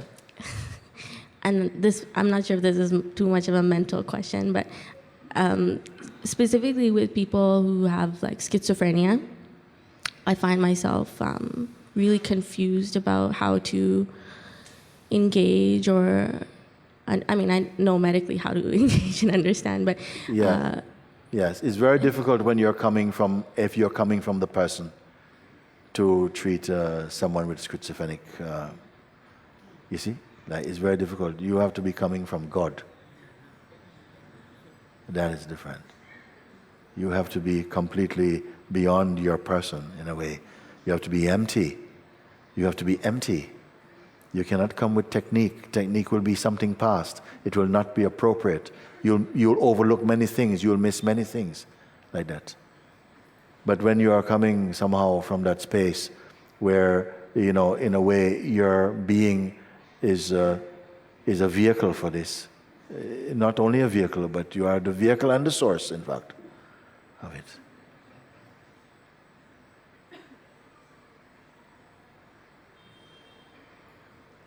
It was you, no?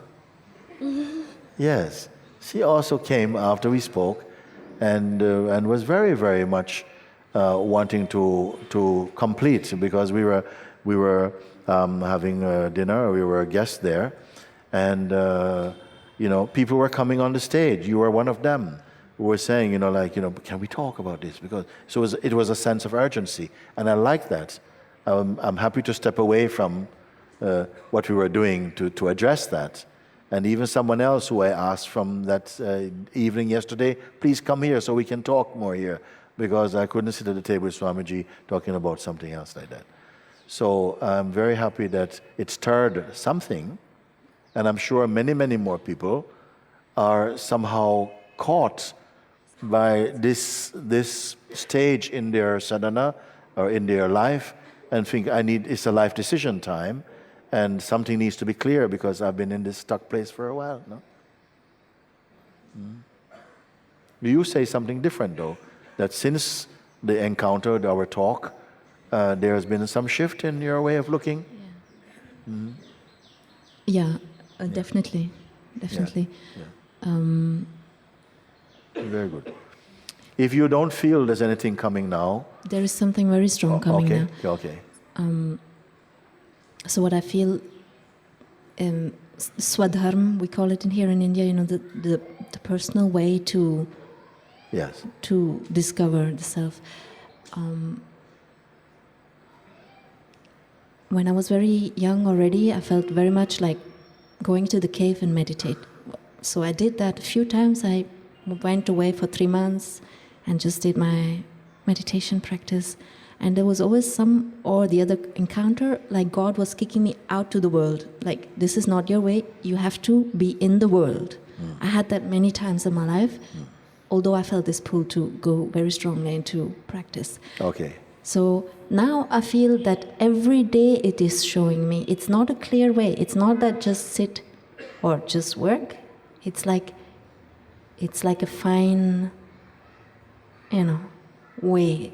Yes. In work and in outside the world, So, like when I listen to you, I want to come to Portugal and stay with you, And at the same time, when I just sit with myself, I feel, yes, I can come, but not for months. I can come for a few days and I have to go back. Yes. This, we are talking about now, a quality of being. Quality of being. So not that the voice is telling me and life is showing me, and then the me gets pulled out. Yeah? When the me gets pulled out, what is left? Is it death? When the me, the one who needs to listen and to move, okay, so maybe I should not go with this now. This is fine, it's good, it's fine. But I'm just now using this opportunity to look and say, this me must not just be one who listens, must be separate from that which speaks.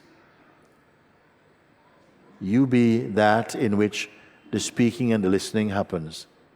You are one totality. Now, you don't have to put things in any compartment here, because it's more a sense of beingness. It's that beingness. And so you allow a space of emptiness also. Not that something is speaking to an entity, receiving and doing, but more in a space now, it's empty of personhood, empty of intention, then you can fully, imbibe somehow, no? It's like you're much more intuitive. There's no delay. There's no wrong signal because you misinterpret. There's no place for so much interpreting. You see? You're more somehow, you're all of it.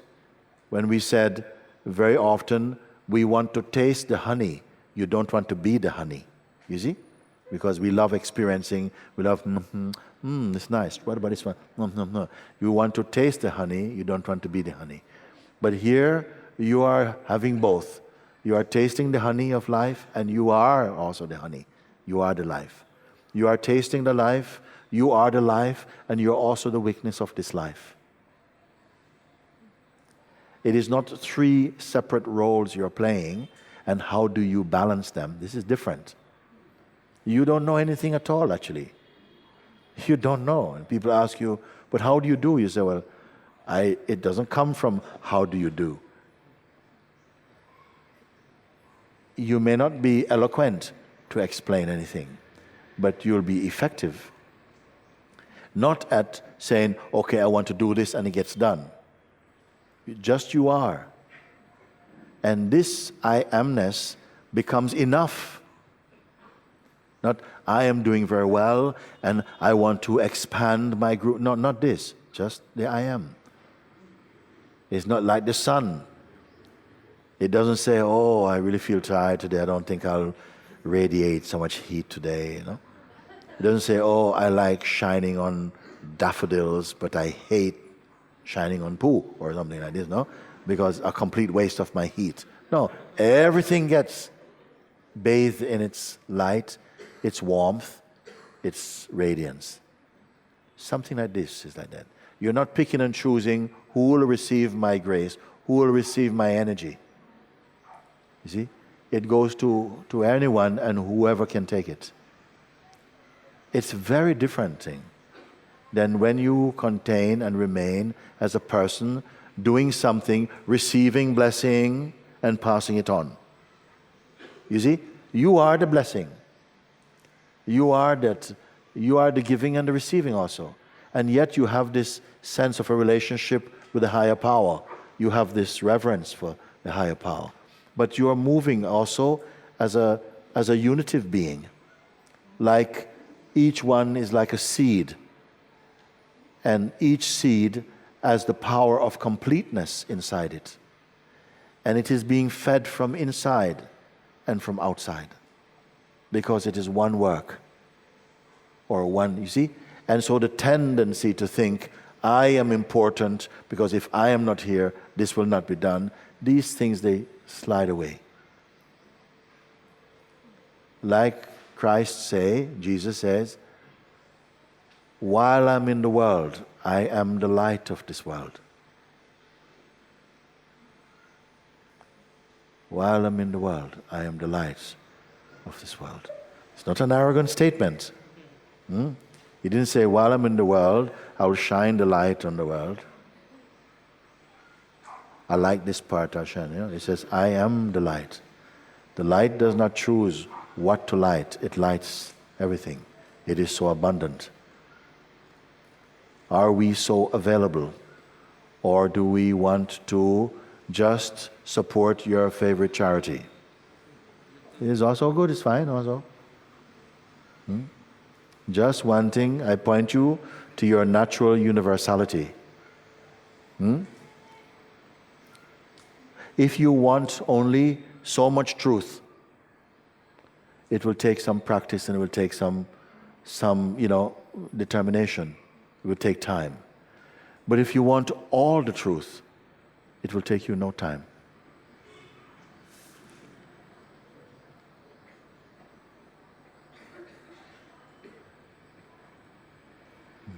You want to say something now? Yeah? Thank you.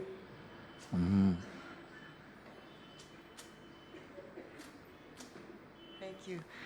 I understand. I can relate to what she was talking about. And I understand the response and where I want to be. The difficulty for me is I'm a lawyer, a prosecutor of very serious crimes that it's surrounded by pain for everyone. And it's a very confrontational system, a very aggressive system. And it's not at all about the truth or finding the truth.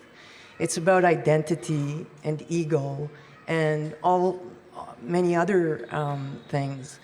So although I'm on the quest that you're describing to us, and at times I feel that I've reached it or at least see it. But my difficulty is that in the environment that I live, I always sort of attributed my lack of being able to hold on to that, what you're describing, to the environment that I operate in. Yes. And it's my identity. Yes. You know, and I'm good at it. Yes. And I know I help a lot of people. Yes. But a good day for me in my job is a dead person and someone in jail for the rest of their lives. And that's success. Yes. Do you understand? Yes, I do. So and I just it doesn't, you know, it doesn't feel good. So I feel that I gave that up. I left. Oh, okay. I just did. And there's another opportunity for me in the same field, but on the bench. And I'm saying though, am I wrong in continuing in that path, because then I'll never be able to reach. But then on the other hand, I feel that I could do a lot of good and I could probably help a lot of people. So Okay. I can't reconcile the two. Yes. I want to say something about it. I'm sorry I went on. No. I totally appreciate. I love this this kind of approach, no? Because I see something actually. In the traditional view of spirituality, and many people think, well, you're doing a very unspiritual work. They have this view. I don't have this feeling. In fact. I'd rather look at it that whatever manifests in the phenomenal plane of existence, it's all created by consciousness. Every part of it is consciousness. Okay? It allows this play to go on. We find some part really horrible and disgusting, but as you move closer and zoom into that world a little bit with some understanding, you see that in a way, very often, things need to be the way they are at the moment. They don't have another choice to be something different at the moment. We can say, we hope that it flows through and something opens up and it goes to a higher level at some point. But when you look very closely, if from a distance you may say, oh, look at they're picking on this poor innocent lady and so on. But when you zoom in and you come to an understanding, you say, oh, I can see why that happens actually. You see? And things have to be worked through a little bit. There's a life which is on the surface, and there's a life underneath this of understanding also. Let that happen. You may say that, a good day for you is maybe a dead body or two and one or two people in jail to basically, as a consequence of this and the outcome of justice, and at least that's sealed for now and whatever. If you take it personally, it's going to be a very heavy role to play. Yeah. Unless you've got a bit of a psycho in you and you like that and stuff. But if someone who is really have some space for compassion and love, and it is, you would say by most standards, that is an intense day. That's an intense day. But if you see that somehow the life force and the way that it is functioned has brought this body at the moment to, at least in this phase of its existence, to be working in this way, and somehow there's a rightness about it, then I don't feel that job by itself prevents you from realizing the truth of yourself. It's my reaction to it. Do you see? It's I react sometimes to. Yes, to the egos. Unavoidably. I'll get angry. Unavoidably. Yes. Right? Yes. And then I'm down on myself to say, I took my eye off the ball, I got, provoked, and that's not, so that's what I mean about it's too hard. In a way, you have a very challenging sadhana. It is true. Because through the very ways, I can go around and we can look at whatever work you're doing, and I can show you how life is using that to realize the self. You're a fisherman, or you're a hang glider, or you work in a prison system, or you're working as a teacher, and whatever your role, I can look and see, yes, in this way, it's reflecting and showing you, basically who you are, if you're smart, if you can see. So it's not a question necessarily of changing the job. You may find that at some stage, as you relax more deeply into your seeing, the life force is taking this body in a different direction for a while. But it will feel totally agreeable.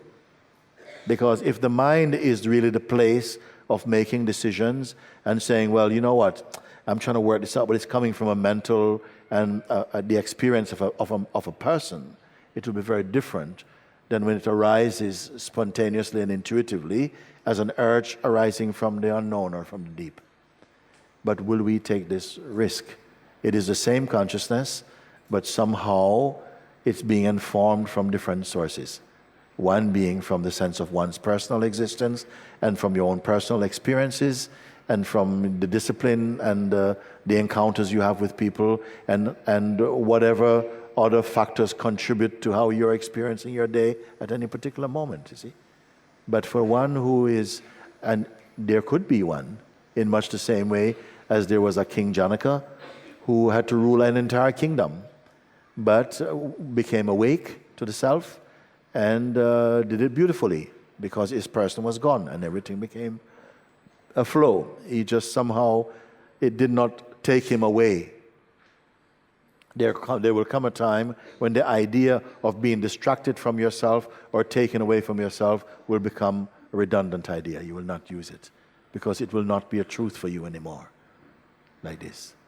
But or is it possible that I come to such a point of illumination that I don't react and I'm not affected and I'm able to be effective in that? That's what I'm wondering, If you are deadening yourself, if you are deadening yourself, if you are muting your compassionate nature, I can't. You see, this is the thing, because some people, they are working maybe as a doctor or whatever, and they have to, there either comes a natural detachment to a certain extent in order for them to do this work, and detachment is a very powerful energy, a very wise energy that helps you to work like that, or whether you have too much feeling for the work you do. Yeah, that's And me. if you have too much feeling for the work you do, that it somehow blinds your effectiveness or reduces your effectiveness, that is one thing. In any case, it is a sadhana.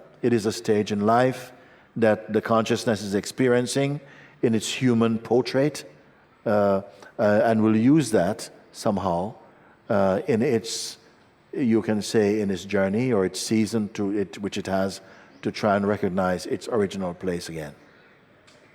Whatever, you see. When you are living from the paradigm of a person, then things seem to be really mapped out in a particular kind of way.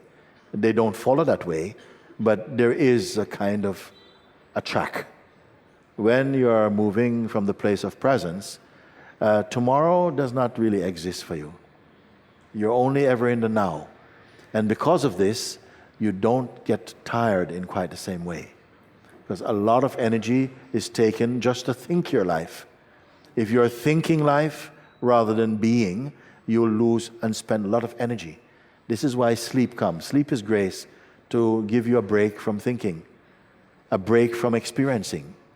That experiencing also is taking a lot of energy.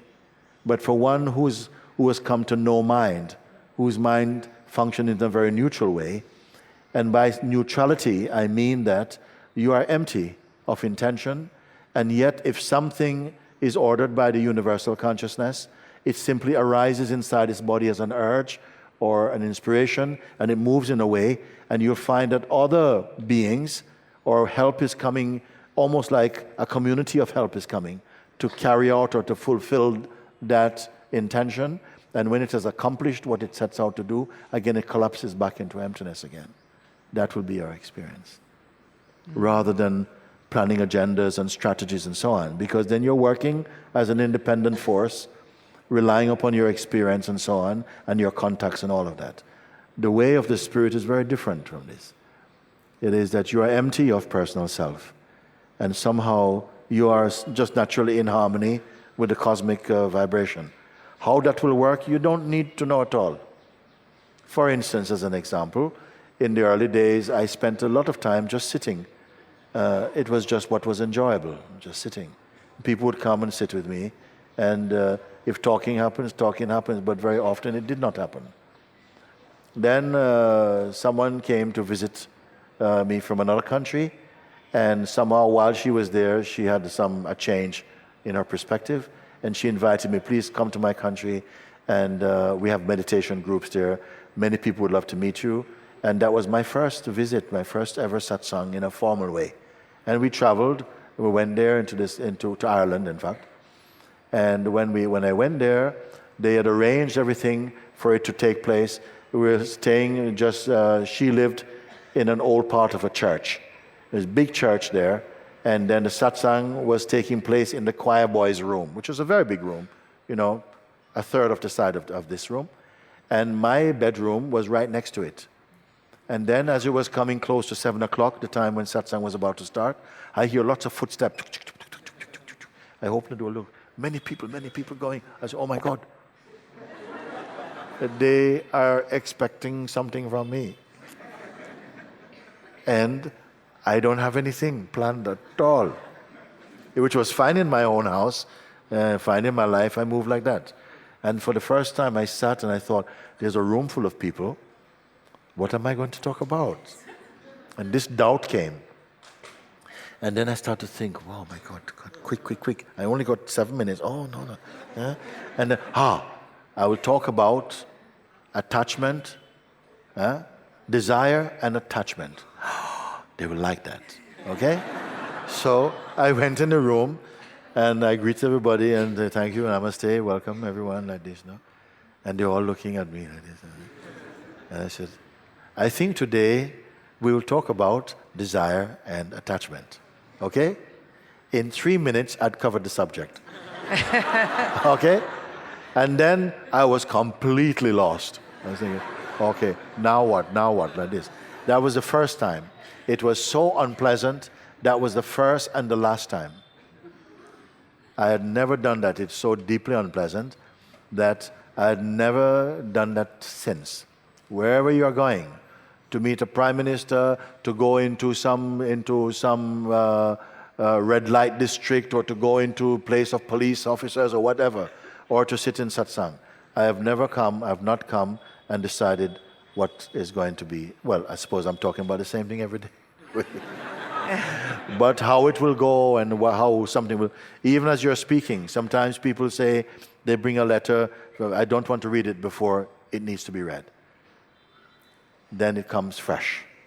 Everything is fresh. Then myself, I'm hearing, sometimes for the first time, what is being said through this mouth. Also, can you live life like this? It's like riding a bicycle in India. You have to ride in no mind, isn't it? Yeah? Because if you ride with the mind, you are definitely going to have an accident. You have to be in no mind. Then you ride, and then a cow comes in, and you just move. And it's the most beautiful thing. And I'm trying to get people to move in life in no mind. Never mind. No mind. Moving like this. And how are you going to do it? If you retain your personhood, you can't do it. You'll always be thinking, oh my God, this could happen. Oh, where's that cow going? Oh my God, oh. You see, like this, you see? Whereas you just move in this trust that will grow inside you, and you see that it's all worked out. It's all worked out. And if there's something called an accident, pow, it feels that was meant to happen. That was unavoidable. So can we move in the corporate world like this? Yes, you can. Why? Because it is consciousness created. Mm-hmm. Everything. There's no situation, no circumstances where God is not, where consciousness is not. And it knows the way. It does not see any obstacle. Even you don't have to have an investment in any particular outcome. But if you have a feeling for an outcome, it is okay also. If that outcome does not happen, and you're okay also. It's not that you don't care, simply you don't mind, because the result is not yours. Okay. Thank you. Thank you very much. Listen, I think we are okay for today, no? Unless someone... Yeah, is you? Come.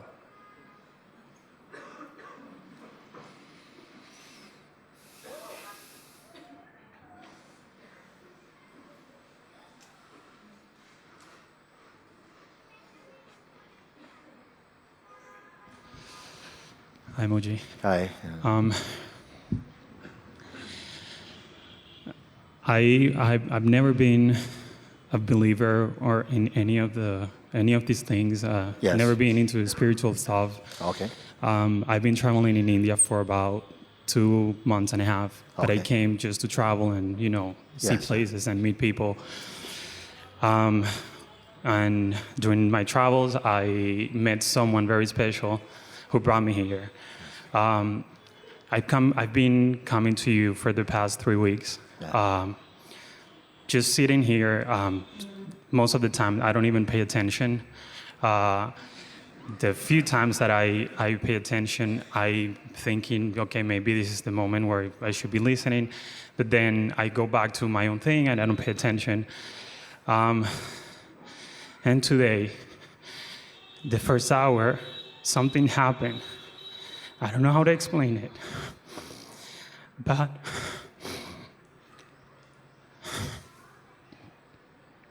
you were talking about the I am.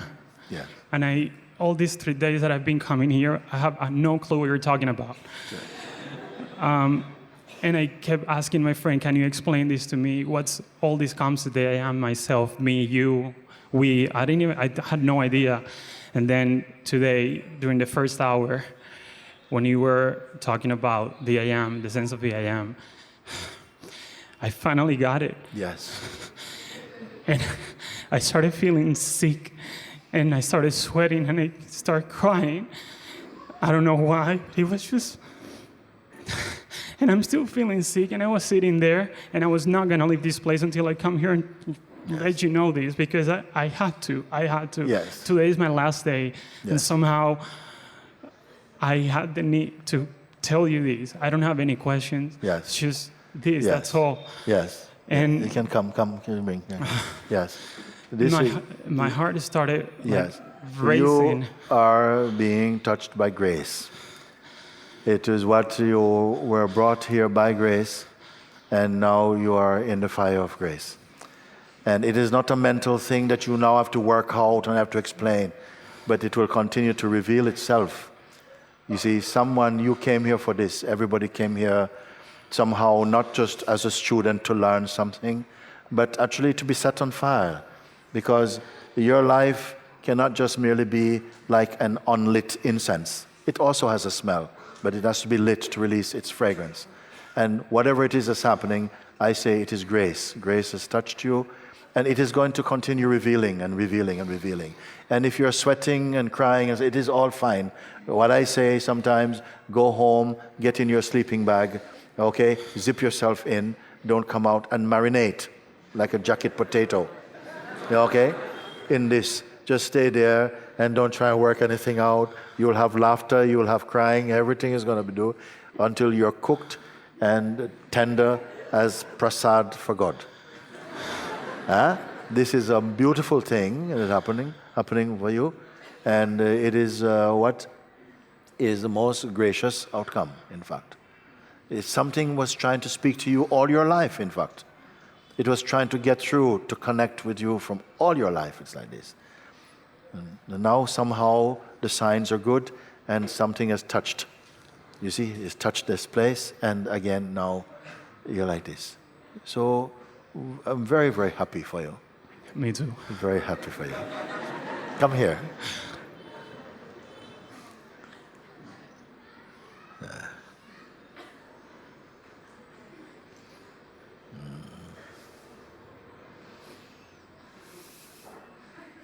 Very great, very great, very great, very great, very great.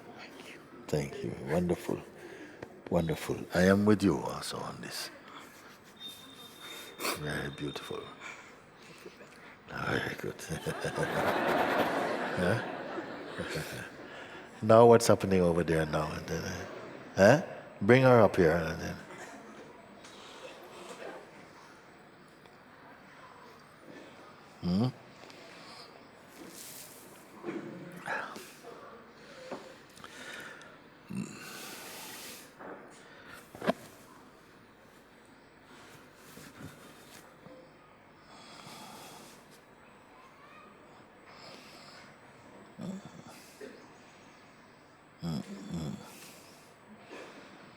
She's fine. Just fine, just fine. Just fine, fine. Somebody to sing a song? This also happened, this also happened. Okay. It happened. And normally, sometime in satsang, you may find that some energetic expression is coming, and then people get a bit afraid. Oh my God, what's that? It's all fine.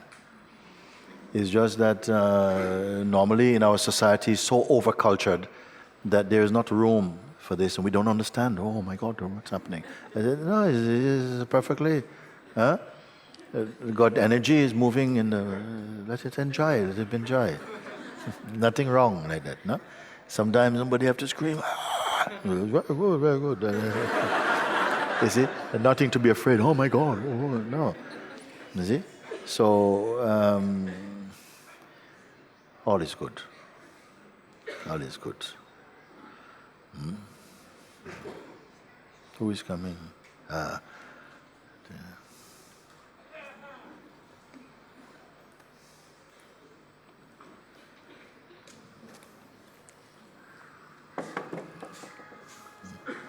Come, Warren.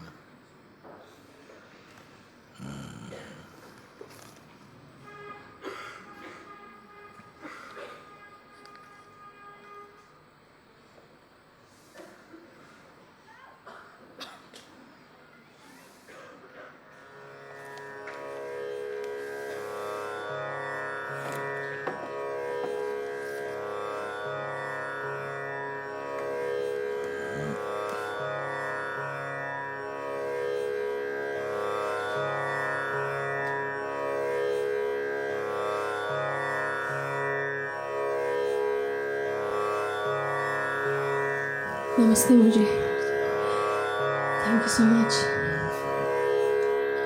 This song of mine, which got written and composed here in Rishikesh by me, and I'm singing this, dedicating this to the holy, vibrant effect of your satsang and the vibrant colors of Holi.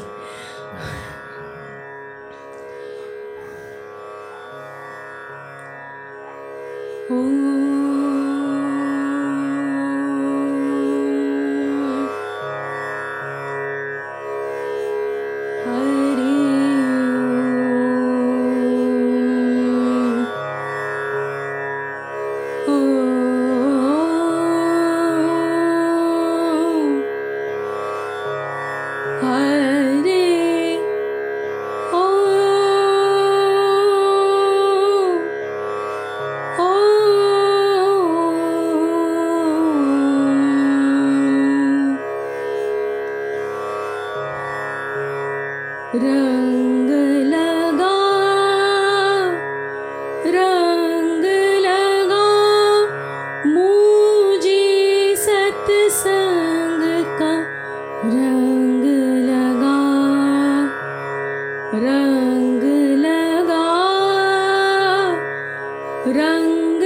लगा मूजी सत्संग का रंग लगा ध्यान धरा मौज मना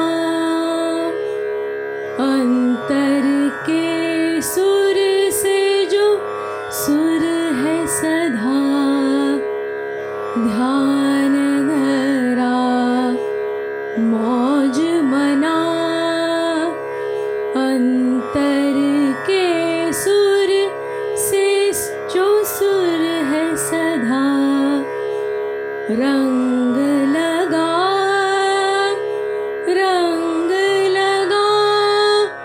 मूजी सत्संग का रंग लगा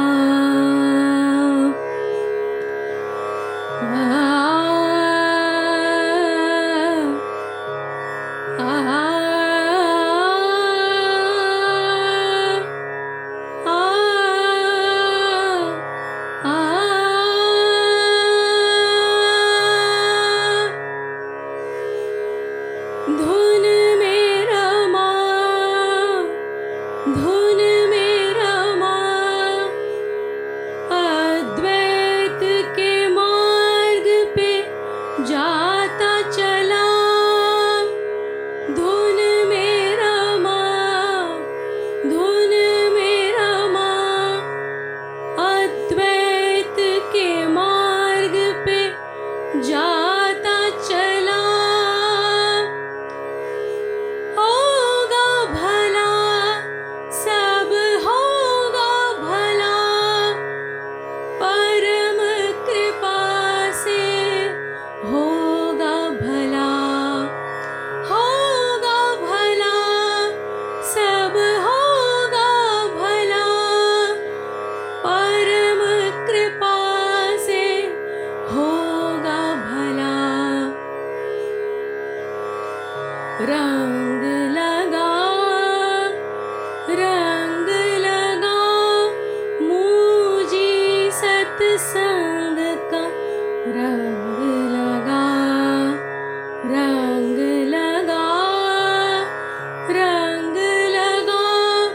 मूजी सत्संग का रंग लगा I would like you all to repeat Om with me after each word, Hindi and English.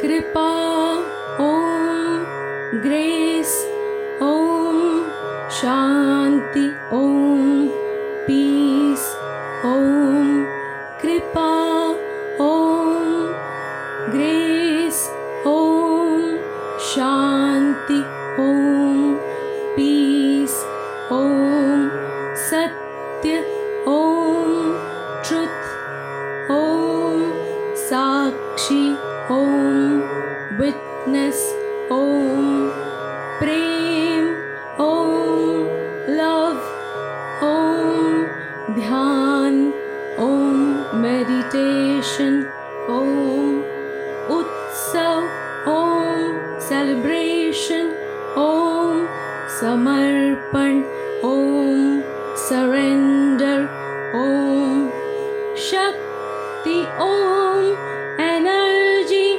Om, Paramanand, Om, bliss, Om, Maun, Om, silence, Om, Swabhav, Om, self, Om, Kripa, Om, grace, Om, Shanti, Om, peace, Om, Satya, Om, truth, Om, Sakshi, Om, meditation, Om, Prem, Om, love, Om, Dhyan, Om, meditation, Om, Utsav, Om, celebration, Om, Samarpan, Om, surrender, Om,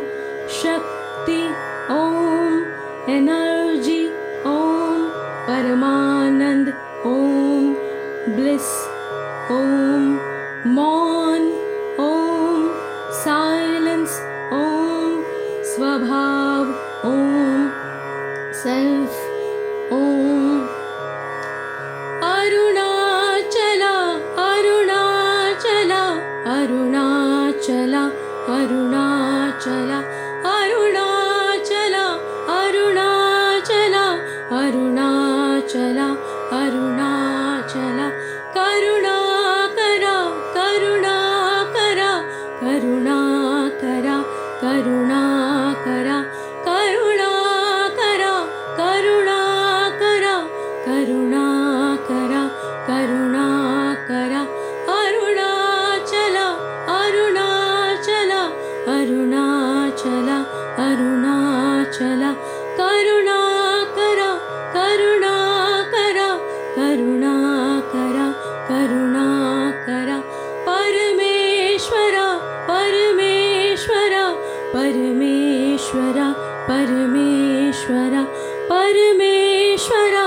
Parameshwara, Parameshwara, Parameshwara, Narayana, Narayana, Narayana, Narayana, Narayana, Narayana, Narayana, Narayana, Arunachala, Arunachala, Arunachala, Arunachala, Karunakara, Karunakara, Karunakara, Karunakara, Parameshwara, Parameshwara, Parameshwara, Parameshwara, Narayana, Narayana, Narayana, Narayana, Hari Om,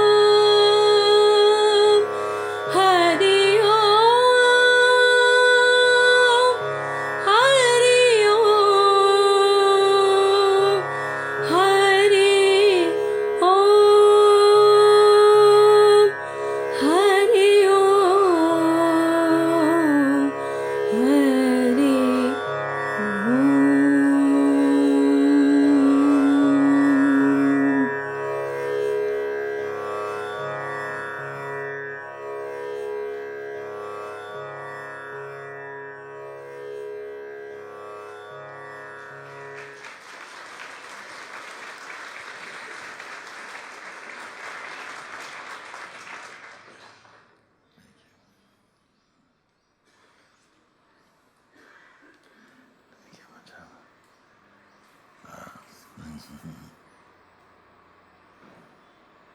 Thank you.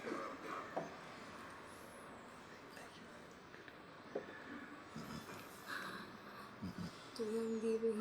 I don't feel like leaving, but I have to. It's okay. You'll come again. Huh? Thank you. Okay. Thank you so much. Come after that. Sorry. Okay, I'll join you for lunch.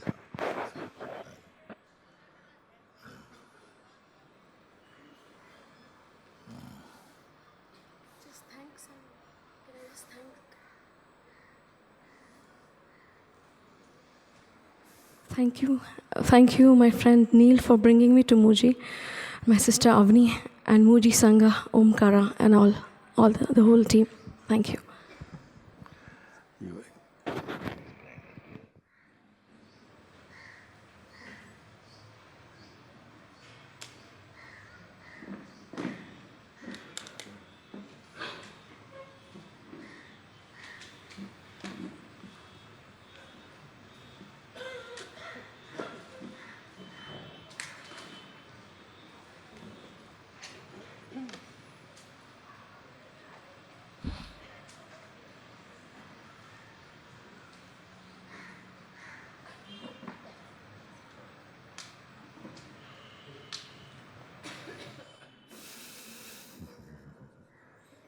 okay.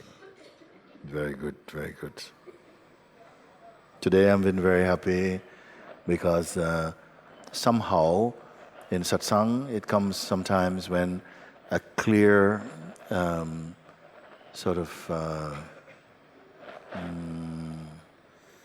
I think you can say expounding of the truth as far as words can go takes place, and so we can clear the field. It's almost like you clear the field again to bring the attention back into the place of presence, like that. And so each time when this happens, it happens completely as a flow of grace, and again brings clear light and understanding into the heart of what presence is and how natural it is that you recognize that when you say I, this I implies and indicates presence, consciousness, not merely person, you see. And it's just through tradition, habit, and culture and so on, and Maya, that this presence, I am, gets converted into the form of ego and believes itself merely to be body-mind. So somehow in these satsangs, as we bear witness in ourselves, that the sense of presence is natural for each one, you see? And that as you continue to acknowledge this, it refines itself, and it somehow just stabilizes, marinates in itself. Then all else that I may have to share by the way of concepts gets assimilated very easily and spontaneously for you, rather than having to use the mind in the traditional way, which is constantly interpreting and editing and taking out what it wants and put like this. This is a much slower way.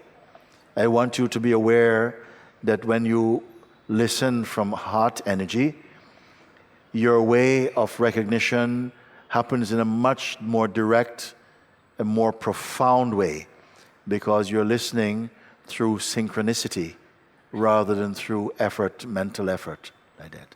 This is the grace of the self also. And when I say that an understanding awakens in the light of your recognition, this is not a mental understanding. It is not something that will go. It is like a light that reveals the self within you. So this is the power of satsang. And this is the grace arising from and inside your own self. You see? So it's not that we have to talk and talk. You may not be able to talk about it. Sometimes people leave satsang and people ask them, so what was it about? And they can't say. But nevertheless, that seed has opened up, and it will continue to unfold in its own mystical way. You should not be able to explain yourself, nor can you come to the end of what you are. Only if we have a concept of ourselves, only in objective terms, then you'll feel you have a beginning and an end. But as you become more self-aware subjectively, in spirit and presence, you'll come automatically, naturally, to recognize your timeless existence. This is the most profound discovery in the human kingdom, because it removes much fear, and not just through practice, not through effort or determination, but through grace of understanding. So, thank you for today. Thank you for allowing and for focusing and allowing that space to let your satsang bear fruit. And this is a tree that bears immediate fruit and continue bearing fruit. Okay? So thank you for this. Very good. Om Namah Shivaya. Namah Shivaya. Okay.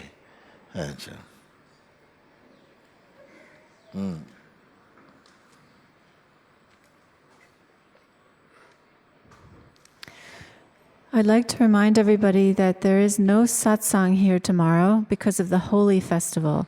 So the next satsang will be Saturday at 10 a.m. And just now, Sri Mooji is going to sit with us for about 10 minutes. Those of you who have to leave for another program or to take lunch are invited to do so now, and the rest can stay.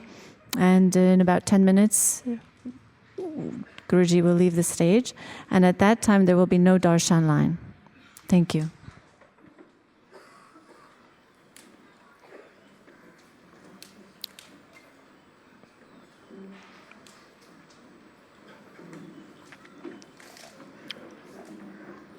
I will just give a minute or two so that those of you who need to leave at the moment, you can leave swiftly and quietly and have a nice lunch and whatever you have to do ahead of today.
Om Namah Shivaya. Om.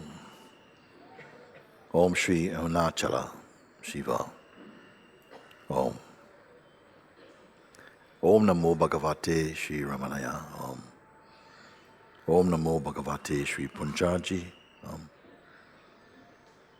Om Namo Bhagavate Shri Krishna. Om Namo Bhagavate Shri Christ.